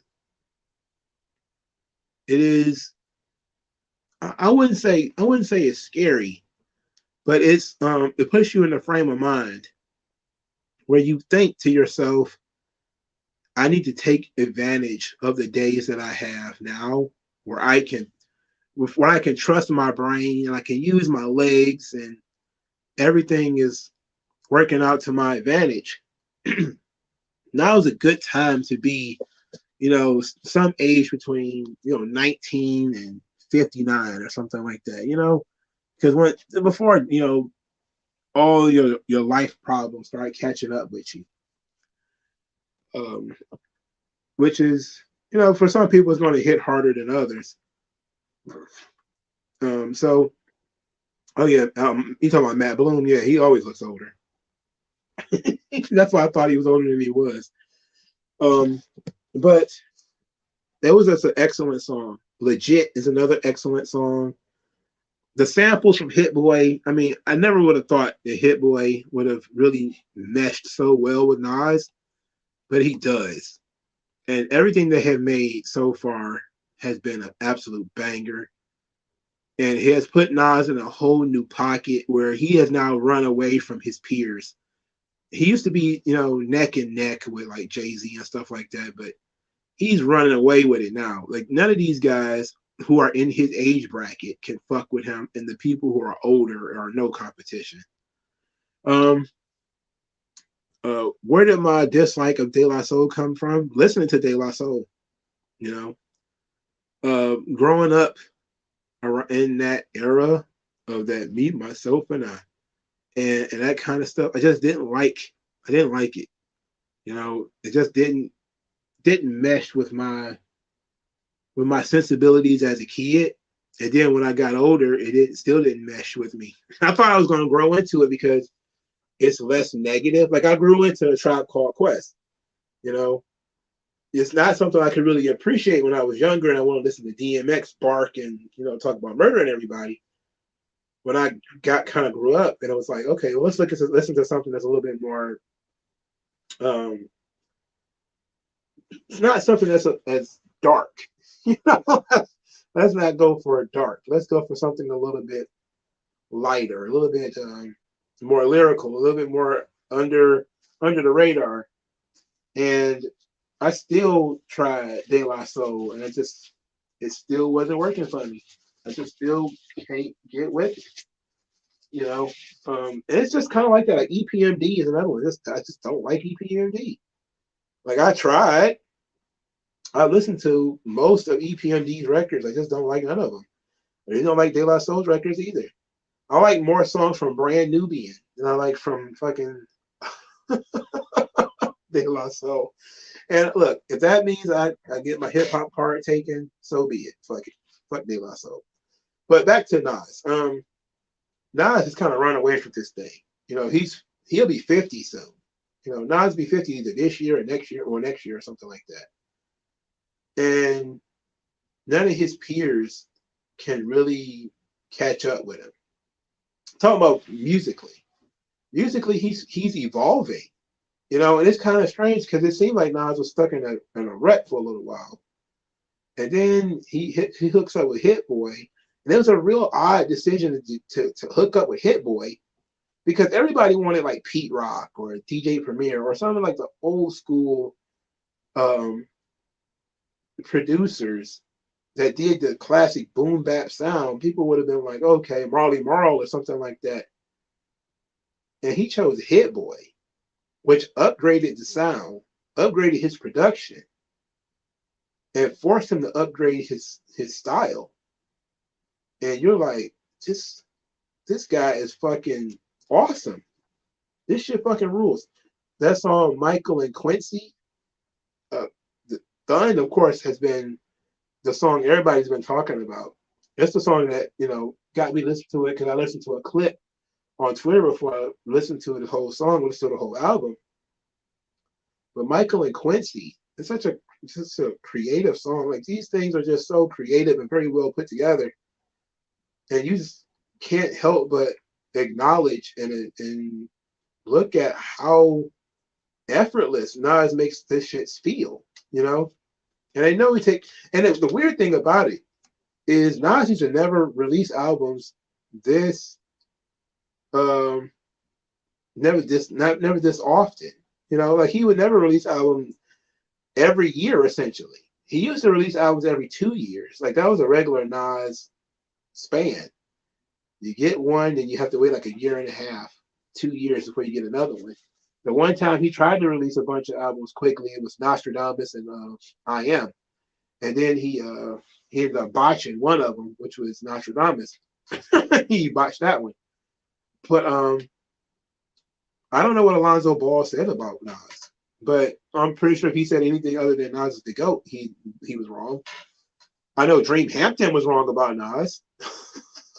If you don't remember, Dream Hampton is the person who said that Nas had ghostwriters. Remember the Untitled album, the album he was going to call Nigger. Dream Hampton started talking about how Stickman of Dead Prez, or was it M1 of Dead Prez, was writing Nas's verses and stuff like that. And I'm like, are you serious? You must not have never heard of fucking Stickman or M1, whichever one it was. I'm actually familiar with Dead Prez. I knew they didn't write that shit. Come on, are you serious? If you're unfamiliar with the so-called writer, then you know they didn't write it. I mean, it's ridiculous.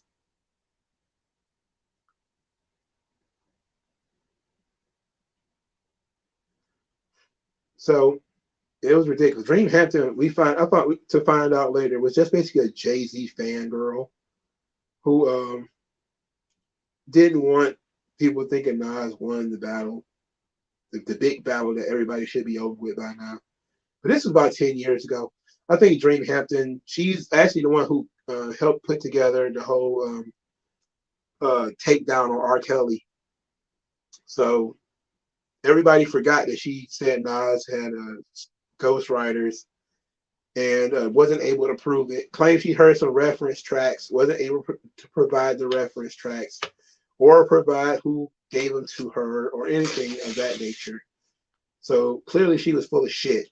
But her reputation, just like the reputation for Amanda Seales, aka Amanda Diva, when she lied about that dude attacking her, and she didn't lose not one job for it, not one. She lied that guy attacked her because he didn't want to talk to her. She didn't lose anything. These people are just pathetic, absolutely pathetic. I'll never forget that shit. Lonzo Ball said nobody listens to Nas anymore, and that real hip hop is Migos' future. Well, is this person under the age of 30? If so, I don't see why we listening to them. Anybody who thinks real hip hop is Migos, I don't know. No disrespect to Takeoff and any of those guys, but I don't think so. I don't think so. Also, Future is funny as hell. He's entertaining as hell. I put him in the same boat with guys like Nori, where if you catch me listening to Future, I'm on some bullshit. I'm definitely up to no good. Because I would not rather sit down and listen to Future on my own. So if I'm listening to Future, I'm up to something. Absolutely. And that doesn't mean I don't like some Future songs. I do. But it also says that I have never listened to anything Migos. I've never listened to a whole Migos song. But most Migos songs I've ever heard has been since Takeoff died. And I just heard his verse of these songs. That's been the most of the Migos I've ever heard. I don't listen to the radio or anything like that. So I wouldn't know if Migos is real rap or not. What is real rap though? Black Thought and Danger Mouse. They put out a duo EP. It was fire. It was tremendous. Danger Mouse is white guy, for those of you who don't know. But he's an excellent producer who knows how to create an atmosphere, knows how to create heavy work that, really lends itself well to Black Thought and his approach and his lyrical style. They made a couple of tracks called one called Belize, another one called Because, and one called Strangers. Now I think the one called Belize features MF Doom for all you MF Doom fans out there. It's kind of you got an MF Doom feature. ASAP Rocky is on Strangers. That song is very, very dope. And Joey Badass is featured on Because. And Because is my favorite track. It's just between those two albums and that Pusha T joint, it's almost dry. That's really feel like the only rap I need to hear this year. I feel like I've heard all of the rap I need to hear this year. And some of it was stuff I wasn't even expecting to hear. So when I see people talk about something like what was that girl? Ice Spice. I say she's a psyop. Clearly people want to see how stupid things can get. And Ice Spice is getting there. Like it's almost like she says nothing. And it's one of those songs you couldn't even hear anything she was saying because her voice did not go higher than the beat. So but she's an absolute psyop because I've seen her everywhere. And this feels like it's one of those Manchurian Candidate type of things where they're trying to manufacture her success. They're going to plant in your brain somehow that Ice Spice is hot. And if you look at her long enough, you will start listening to her music. It's like, no, look away. Don't look at that demon too long. And I'm pretty sure she's a very nice young lady, but don't look at that demon too long. It's insane how terrible she is, and people are literally all over it. And it makes no sense to me. But that's like 90% of the female rappers, though. They all look great. They all look the same to me. Big ass boobs, big ass asses, thick as hell, talk the same shit. But there's little to no variation between them, and they almost all come across as the same girl. But Ice Spice is a special kind of fucked up. It's a special kind of shitty that's got to be completely manufactured, completely made in a lab. And I'm telling you, there's going to be some shit where a bunch of people are going to get arrested fucking around with Ice Spice somehow, because I don't get how she even gets on the radio. I don't get how anybody even watches those videos. Like, why would you release a video with music on it? Like, she literally has no message, no passion, no flow really, no verbal wittiness, nothing. She just got nothing. What the fuck is up with Ice Spice? Why does she exist? I have no idea. WG Phil says my pitch for Black Panther 3, Dr. Doom was a North Korean defector whose family lost everything in the LA riot.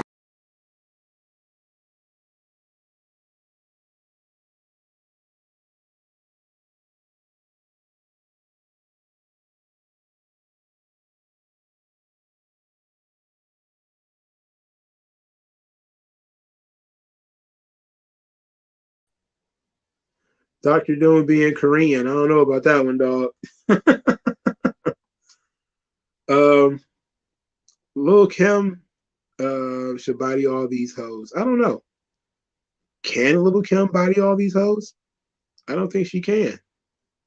I think Lil Kim is washed. I think Lil Kim is washed beyond all measure. I don't think Lil Kim got it in her anymore. I think she's done. I think she's finished. I think she's done. I don't think she's got it in there anymore. I think if she could wash somebody, she would have washed Nicki Minaj years ago. Bleach. I talked about Bleach earlier. Basically, to do the too long didn't read version, I liked the early parts. I hate the early parts of Bleach. I like the parts I'm at now, which is about the early to mid 30 episodes. So I'm liking the storylines I'm getting now, and I'm actually sitting with the characters a little bit longer. But I didn't really care for them at the start. So um, they're going to make Doctor Doom a gypsy because that's what he is in the comics now. I'm sorry, he's going to be Romani. It might be a fictional Romani, but he's going to be like some kind of gypsy. And it's going to be all gypsy magic. He's going to be a gypsy king because that's essentially what Doctor Doom is now. And as soon as they started doing that, Doctor Doom was a gypsy king shit. They started doing it with the Scarlet Witch, and it was it. They started doing Doctor Doom as a babyface. And he was running away from the Nazis, and Nazis this and Nazis that. The moment you do somebody that was attacked by the Nazis, their whole entire life becomes consumed with Nazis. It's all about the Nazis all the time, brother. So Doctor Doom is going to be like Romani fleeing Nazi Germany or Nazi occupied territories or whatever. And it's going to be fucked. What are your favorite episodes of Batman the Animated Series? You know what? I'm going to definitely have to watch it again. Because I haven't watched the only episode. I've only watched Heart of Ice recently because I wanted to see it again. So it's going to be hard for me to answer that question because I haven't seen those episodes in a long time. But I think what I'm going to do is when I get done with Inuyasha, instead of starting another anime, I think I'm going to do Batman the Animated Series because mixing things up so that's not just manga and anime all the time, having one anime and one American cartoon that I'm watching at the same time can give me, I think, and give us a greater understanding of the difference between the two mediums, even though there's not that much of a difference between the two. You heard Doctor Doom was going to be black. Well, good luck with that because they came out of nowhere with Namor being came out of nowhere with Namor being Mesoamerican. That came out of nowhere. It came out of left field. There's absolutely nothing about Namor that's Mesoamerican. They just decided that he was. So they've already got a black villain in Killmonger. They already got another black villain in Kang the Conqueror. They make a Kang the Conqueror black. So Doctor Doom, I don't think so. I think they're going to make Doctor Doom a gypsy. He's going to be brown skinned of some description from Eastern Europe or something, or Western Europe, or Eastern Europe. He'll be like a brown skinned guy from Eastern Europe who prays to some weird god and was attacked by Nazis.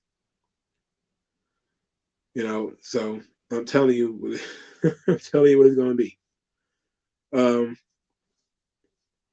Not sure why Professor X and Magneto and Magneto's character is centered in Jewish persecution. Well, that is true. But he became Jewish, I think, a lot later. He wasn't Jewish initially. So they're probably going to do some kind of, they're going to do some kind of, I don't know what you want to call the, I don't want to say retconning of, Magneto, but how are they going to explain that Magneto was still around and still young when the Holocaust was so long ago? How are they going to, he's going to have to be a really, really, really old man at some point. Yeah, if you listen to the beginning, to the review, I talked about how the aesthetics for the Talokan were great. The flowers and the headdresses and stuff like that. It was all beautiful. It showed a lot of that culture, Aztec culture. But, one, Talokan does not exist in the comic books. They made it up whole cloth for the fucking movie. Two, that version of Namor does not exist. And it was made up whole cloth for the fucking movie. So if they decide in the comic books that, they want to turn Atlantis into more Talokan with headdresses and, ancient Inca Aztec stuff, then I guess they could, but there's nothing stopping them. It seemed like they might do about a one shot or something like that just to do it. Oh, that's cool. You know, a lot of people come to the stream late. That's why it's put up on the channel so people can get in there at their leisure. You know, are there any black Nazis? I'm pretty sure there is a black Nazi somewhere, and I'm pretty sure if he exists, there's probably somebody who found him. You know, they probably found him somewhere. But I don't know. I don't know about black Nazis. I do know they probably called the the what's the name black Nazis, the Nation of Islam. They used to call them black Nazis, you know, because they didn't know what else to call them. You know, so they were, and they got along with the Nazis because, well, the Ku Klux Klan. They got along with the Ku Klux Klan. Not technically not the Nazis, but somebody broke into Naz's house. Oh Jesus! Why would you do that? Oh well. I guess he's on these rap songs talking about what he got. So very strange. All right. He says, I remember when I became black Republicans and blew my freaking mind. Yeah. See, the thing is, I believe that if you listen to a lot of people, you'll find out that a lot of black people, if they actually was allowed to listen to Republicans, I don't mean about allowed, I mean without being shamed and without being attacked, you'll find it. You'll agree with a lot of Republicans say. So you'll agree with a lot of the Democrats say. You know, but how many people are really listening? You know, how many people are listening with their, or they being emotional in some way, and allowing that to cover up what they think and what they believe. You know, like it should be no surprise. It's not a surprise to me anyway. When you start seeing so many people break away from their political parties, from the Democrats recently, like you must not know enough black people. You know, there are certain things black people is not going to break on. But I think that when you look at what happened in Georgia, for instance, and how so many black men didn't go along with the agenda, still enough of them went along with the agenda, but not enough of them. 95% is not enough. You know, they need 100% compliance. You know, and they're never going to get that again. Like, you can forget that. I think Obama ruined that one. You know,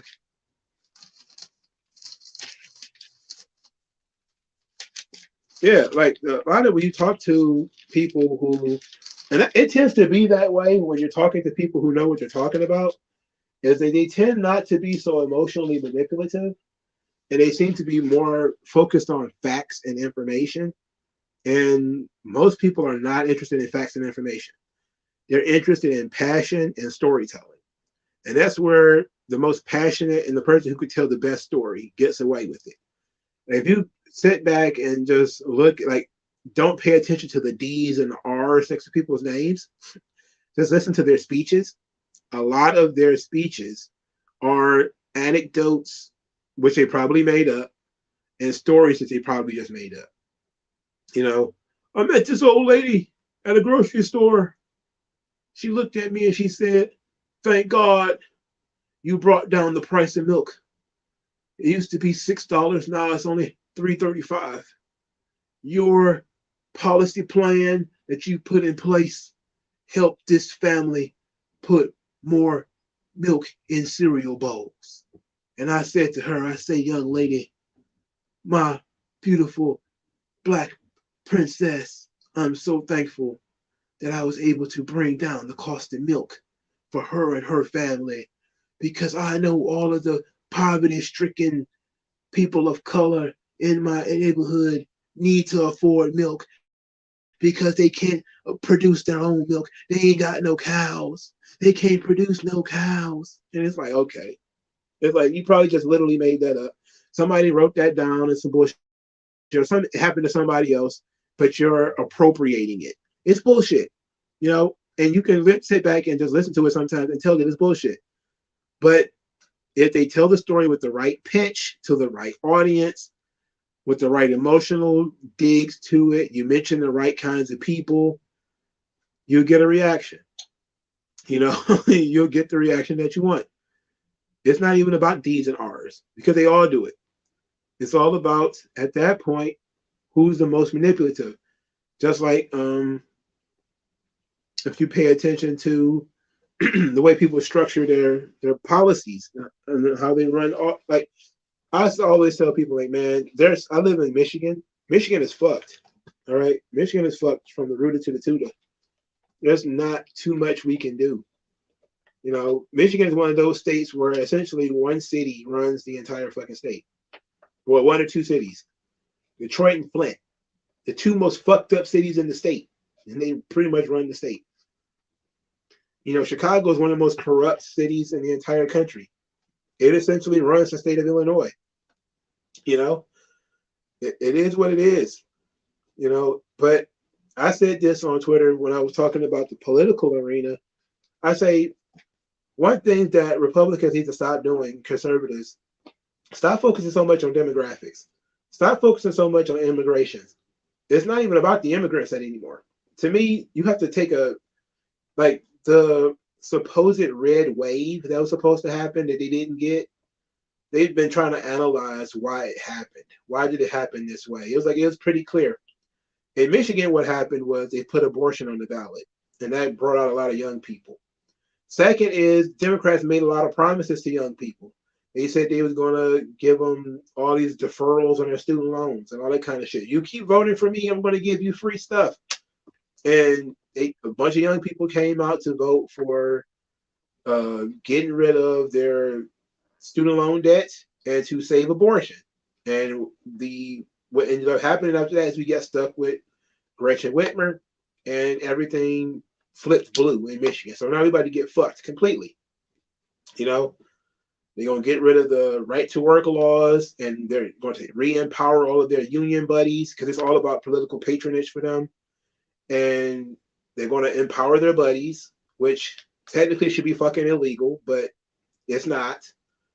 So the Democrats take money from unions and then vote for more unions. That shit should be fucking illegal. Clearly there's something wrong here. You know, clearly you shouldn't be able to just continuously grant more business to people who give you money.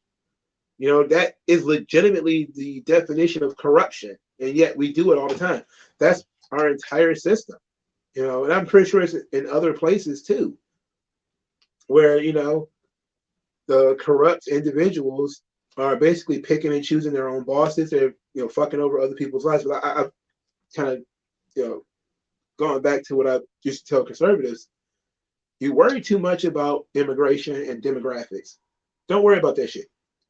The thing that has fucked over the Republicans time and time again is that while they're arguing about demographics and woke culture and all this kind of shit, the Democrats and the progressive, they have taken over every single aspect of what elections are. It's fascism when you win. It's democracy when they win. They've taken over the language. The progressives, especially in places like Michigan, they decide who you can vote for. Basically, they have been using legal rules and shit like that to bump candidates off the rolls. They've been doing that forever. Even Barack Obama has done that in Chicago. He's running for the Senate and all that kind of stuff. They decide who can run. They decide who can vote. If they allow the dead to vote, then the dead will vote. And the dead will definitely vote Democrat. They decide that. They decide when you will vote. They decide, you know, they have taken control of every little bit of that system. And then Republicans are surprised that they don't win. It's like you surrendered every individual bit of the system. Didn't put anything in place that could stop. Like Republicans were in power in Michigan for a while. They didn't do anything, which probably would have been more like a statewide electoral college. So cities like Detroit can't dominate the statewide elections by having more people in Detroit than anywhere else. Because just because a policy works in Detroit doesn't mean it's going to work anywhere else in the state. It has different demographics, it has different areas of expertise. It's different. So instead of putting some kind of system like that in place, they just thought we'll let the Democrats keep changing the rules, but we'll just adapt and play by their rules. And then they keep changing the fucking rules. So instead of doing about it and changing the rules themselves in a way that, but they're not going to change the rules in a way that would help the Democrats. Of course, they're not going to do that. And that's politics in general. You know, you just, there's not much you can do. You're caught in this consistent tug of war, but then you realize that the tug is coming between you and the state, not between the Democrat and the Republicans, but between you and the state, you and the people who want to turn you and everything you own over to the state. And I always to ask people, when is enough enough? You know, at what point do we get rid of all of the racism? At what point do we get rid of all the corrupt individuals? At what point does utopia exist? Everything that you sit around talking about, perfect equality for women and gays and trans people and all this kind of stuff, when does that happen? Perfect control over who can live and who can die via abortion, when does that exist? When can we purge every single person who hates Jews, black people, gays, or whatever? When can we finally get rid of all of these people? When do we get to the perfect leftist worldview of everybody needs to think the same, be the same? And they'll say, well, I don't want that. We don't want that. We want to be able to pick what you can choose, but we don't want to force everybody to be the same. And I say, essentially, the Chinese Communist Party is their motto. It's the exact same way of North Korea. You can vote, but you can only vote for us. Or you can vote among us. You cannot vote for them ever. You can only vote for us or somebody that we decided you can vote for. You can never vote for them. That's the situation that's going to end up happening. And that's essentially what has happened in so many Democrat cities. A Republican has no chance of winning. So you're basically looking at different flavors of Democrat. So basically different flavors of the same socialist shit. So it's going to be just like in every other socialist society. Well, one person is more socialist than the other, and they're going to want to purge all the ones who are not socialist enough. And then it's no different than what I said before. When do we get to the point where everybody's in a labor union, therefore everybody should be happy, and those labor unions have to kick back money to the government, which is going to be controlled by you? What point does, we got rid of independent contractors, they don't exist anymore? At what point does everybody get free food, free housing, free lights, everything, and nobody ever has to work? At what point does any of this shit actually happen? No, there is no point where this shit actually happens. There is no point where this shit actually becomes what the utopia that they want it to be. It's simply not going to ever occur. So why do we keep pulling in that direction? Well, because there are certain people who are getting more power by you pulling in that direction. All right. It says, if you think Michigan is screwed, try living in Mississippi. Well, they say that Michigan is the Mississippi of the North. Do you think overturning Roe v. Wade ruined the red wave? No, because it was the right decision. It's not going to help them forever, though. That's the thing. Like here in Michigan, it's in the Constitution now, so they can't run on it again. So they ran on abortion. They got it through in Michigan. Now what are they going to do next time? The only thing they're going to have to do is try to expand it, which is they've been doing in California and in Virginia, I think, and in New York. So it's going to go from, it's in the Constitution that abortion exists, and now you're going to see the real side of it, which is we're going to kill infants because that's what they've been doing, or we're going to let infants die, which is like laws that they've passed in other states. Infants are not required to get medical care and all that kind of stuff. We're just going to see that kind of shit coming through now. And they're going to continue to pass it, and it's going to piss some people off, and they may flip us back the other way. But no, generally speaking, it was the right decision. It's something they can only run on once. Once they won that war, or at least that battle, now you don't have to fight that battle anymore. Now you focus on any and all attempts for them to expand it. That's when you start going hard. You go hard on the expansions, you know, and they're going to play the same card. It's healthcare, it's this, it's that, but ultimately, the problem with them before, which got Roe v. Wade overturned in the first place, is the fact that they kept trying to expand it. They're greedy by nature. So there is no enough is enough. And to be quite honest, it's fair on both sides to say that. Because, you know, libertarians don't know when enough is enough either. They're like, privatize everything, everything. You know, it's like you can't privatize like the police force, man. Like that doesn't make sense. You can't privatize like the fucking the mail, or, you know, you can't. There are certain things that need to go to everybody equally. You know, the ambulance is one of those things. You don't want people, you know, where the ambulance is not going to show up at your house because you can't pay your bill or some shit, you know, or you're going to have a private ambulance. Like, that doesn't make any sense. But you can't do that. So there's got to be a happy medium. But we're never going to get to that point because we're dealing mostly with extremists, and it's all about power and empowering their friends. And that's the worst thing, because Gretchen Whitmer is a fucking tyrant, but who's to say that she isn't just opening the door for somebody worse? Because she was Big Gretch, who put on a pair of Cartier frames, a white woman appropriating blackness. And I used to get so pissed because all these people who, you know, all the Black Lives Matter shit, I'm like, you know how many black dudes got killed for Cartier frames? You know, how many black men got murdered over Cartier frames and Sherlin coats and this kind of shit? And this white bitch goes on TV and she's doing Big Gretch.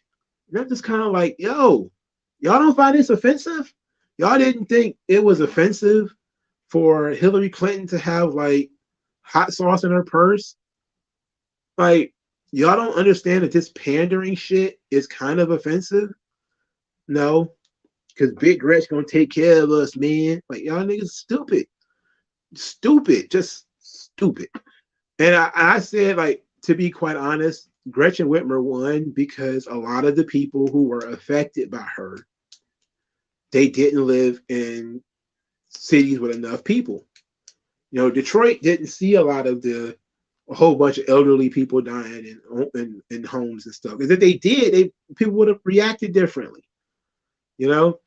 So when all those people started dying people didn't pay attention that Gretchen Whitmer didn't even follow her own COVID protocols.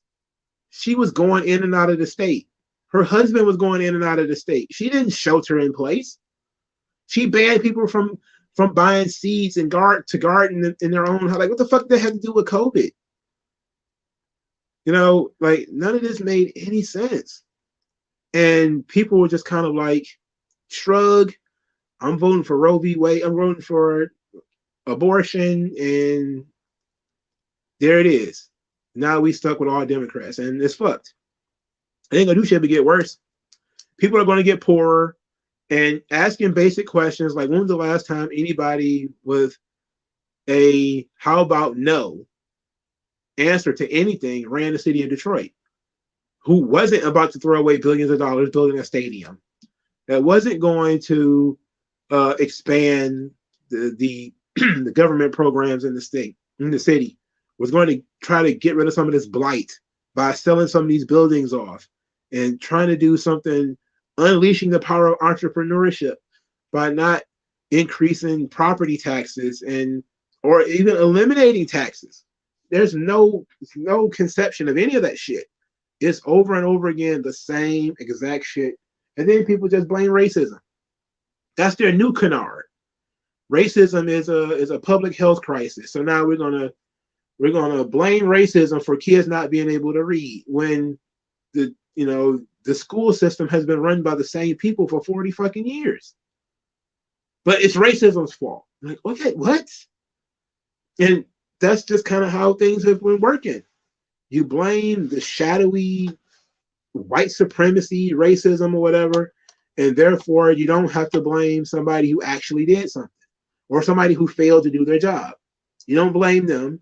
You blame racism. You blame white supremacy, and then white supremacy did it. your child is half retarded because of white supremacy. You're like, what? Kids have been going to some of these schools for a long time. Some of these schools do produce people who can actually read and write and stuff like that.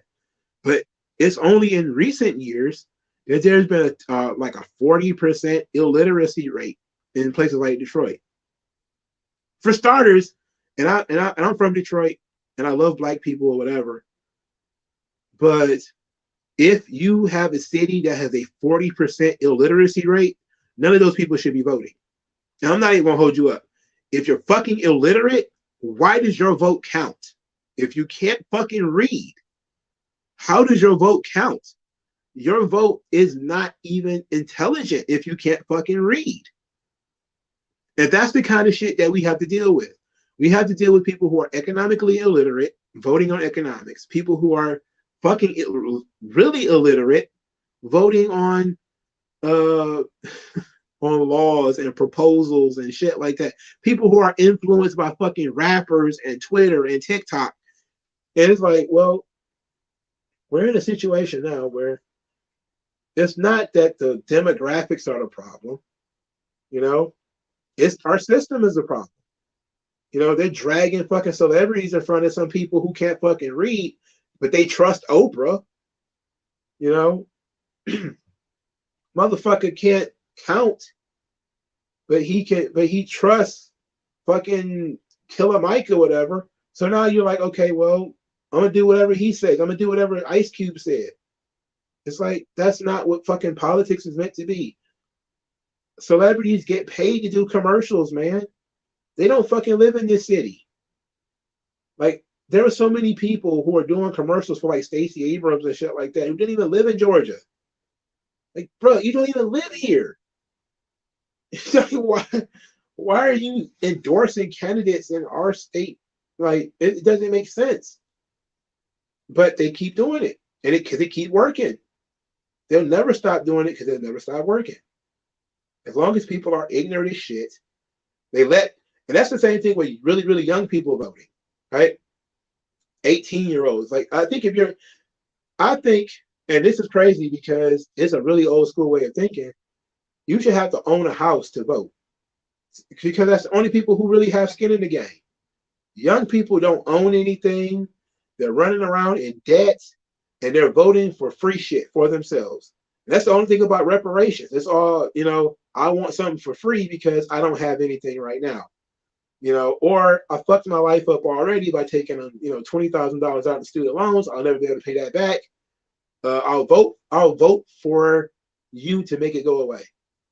You know, and it's like, young people realize you can't just vote away all of your problems. You know, you have to essentially tackle some of this shit. Yes, the longer it takes for you to do, the worse it gets. And I know that as somebody who owns student loans themselves. But also learn that they're fucking lying to you. Because the day after the election, the day after the Democrats won all these seats and shit, a judge says, you know what? They can't even do that. And they threw it out. It's like, oh, are you surprised? Are you surprised, really, that they waited until after the midterms to throw out that the whole student loan forgiveness program? They got rid of it. And now the Democrats are kind of like, well, nothing we can do now. We won all these seats. Nothing we can do now. See you in 2 years, we'll be arguing about the same shit all over again. Where all of a sudden it's racism, white supremacy, homophobia, transphobia, necrophobia, or whatever the fuck. And we'll go through the song and dance all over again. And that's just kind of how it works, man. Let's see. Matt Walsh and Ben, I guess Shapiro, tried blaming Trump like the own the libs vids done nothing for the red wave. It's the thing about the Trump stuff is I don't think it had that much to do with Trump. I think the hatred of Trump is basically a media creation. Most average people don't give a fuck about Trump. They don't think about him that much. The media is obsessed with Trump. They are obsessed with him. The average person is not really obsessed with Trump. You know, they simply are not that obsessed with him. The media is obsessed with them. And you can blame Trump if you want, because he brought out a certain kind of candidate and he brought out a certain kind of person. That America First stuff, a lot of it is very aggressive, and it's very, it's kind of, I won't say that it's wrong, you know, just say I don't think it works, you know. And Trump himself wasn't the best judge of character. Like he endorsed like Dr. Oz, and he pushed the vaccine onto people. He said something about guns that I didn't care for. Trump wasn't the great candidate, but he said all the right stuff. You know, it sounded good and it was good, and he got the hate because in some ways he did tell the truth. Even when he was trying to lie to people, he ended up telling them the truth. And we end up in a situation where the media hate him mostly because he was attacking them, not because he was doing anything wrong. Like they keep trying to investigate. They want to arrest him. They've been trying to arrest Trump for 4 fucking years, man. They tried harder to arrest Trump than they ever tried to find out who was on Epstein's island. That shit has been locked, stocked, and thrown away the key. But we're trying to figure out, you know, whether Trump borrowed $13 from somebody 10 years ago. We got to see his tax records. It's like, let's see Nancy Pelosi's tax records. Didn't her like her wealth doubled and tripled and shit since she's been in Congress? How? Did she become an entrepreneur in Congress? Did she like start up Microsoft or something like that since she's been in Congress? How the fuck did her income just increase this much? How is it that they are able to vote on whether companies can merge or what they can do and then benefit from it and then claim that they got blind holdings? That's a fucking lie. Everybody knows it's a lie. So we're in situations where corrupt people are yelling that other people are corrupt, not able to prove it, but you know, anything that proves that they're corrupt is a lie. You know, it's nonsense, man. It's gonna fuck everybody up. But I wouldn't blame Trump for it. I look at it like a lot of people, like a lot of young people came out because they wanted the Democrats to get into office to do something about student loan debt, and it didn't happen. And it was really the young people that killed them. They killed the red wave because they were making all of these promises. They were told that women were handmaids because they couldn't abort their fetuses, and that if they wanted free money to go to school for free, the Democrats were going to do all of that for them. And then they're not going to get none of that. They may get the abortions for free because there's going to be people, because, you know, Planned Parenthood gives money to Democrats. So there that go. And I'm telling you, man, it's pretty simple to figure out. You know, and I'm on the fence about this whole idea of getting money out of politics, which I know is like a Young Turks idea. Because while I agree that money in politics does influence how people vote and influences their decisions and everything, I also believe that you are voting with your money. You know, you vote with your dollars. If you give X amount of people your money, that's who you want to be in office. I get that. But it's not the best way to do things, because now you got people just essentially paying for folks to be the voice for their policy, you know, and it's fucked up. Why are 18-year-olds taking out $20,000 loans anyway? They are not mature enough to be making financial decisions of that magnitude. Well, you think so, but if that's the case, how old should they be? That would be my question. So let's say you're 18 years old, and you're a movie star, and you want to get a car. The car is going to be $30,000. That's going to be more than a couple of semesters of college. Should I be able to lease a $30,000 car? You know, and I'm 18 years old. 9 times out of 10, most people would say, yeah, You got the money, lease the car. But what happens if I decide not to take care of it? I ran it into the wall. You know, I decided to, you know, soup it up with like engines and flames and shit, and I fucked the car up. Who knows? They're gonna say, "Well, you're an adult. You got to figure it out." That's kind of how it is, and I agree that it is predatory, especially when you have mandatory classes on they them pronouns and no mandatory classes on learning how to calculate credit.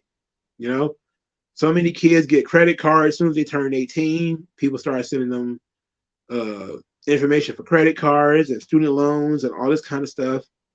And they just say, fuck it, it's free money. I'm going to take it now, spend it, and then I'll come back to it later. And then the government starts saying enough of these people are complaining that, you know, this is happening.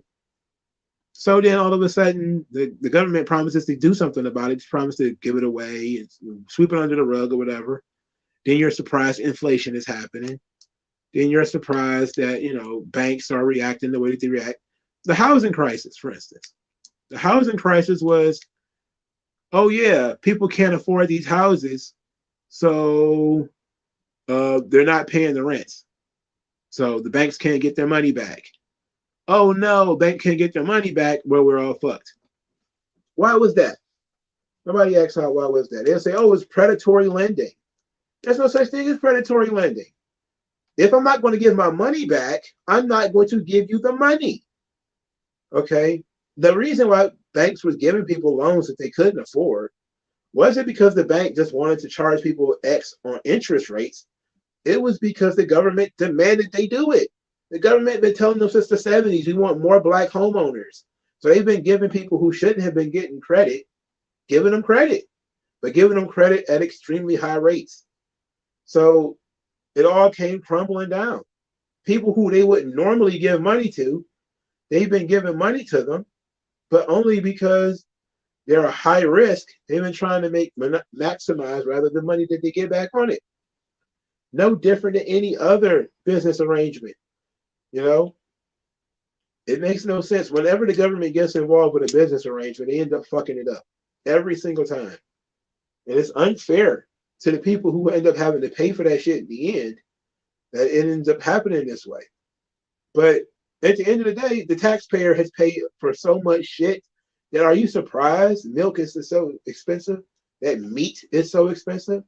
Like, look at what they did. They literally, just 2 years ago, they shut down every major industry in the United States and then slow rolled everything back together. They didn't just say everything's open, just like they said everything was closed. Everything's open. No, state by state, industry by industry, things opened up. So some people never stopped working, and some people did. so you created a hierarchy called what it was called essential workers. That's what it was called, essential workers. Essential workers never stopped working, so they always had money. You know, people who weren't essential were sitting at home waiting for the government to throw them a check. And then when the non-essential workers were supposed to go back to work, some of them decided not to go back to work because they already had money and they hadn't been spending it. So they still had money. They said, fuck it, I'm not going to work. So then there was a worker shortage. Worker shortage, bullshit. So now we're going to jack up the minimum wage. Jack up the minimum wage. Okay, now we got to raise the price of our goods. Price of goods going up because availability of goods is going up, well, down, because they've shut down a lot of the ports. They've controlled a lot of the crops. So now you can't get everything that you need. The price of things are going up. Inflation's out of control. And guess what? They just voted more Democrats in office. So there they go. I'm tired, man. I'm sleepy. I've been up since 5 this morning. I've been up since 5 o'clock this morning. I need to get some sleep. Thank you, everybody who showed up. Hope you enjoyed this presentation. I will be talking to you guys later. Peace out.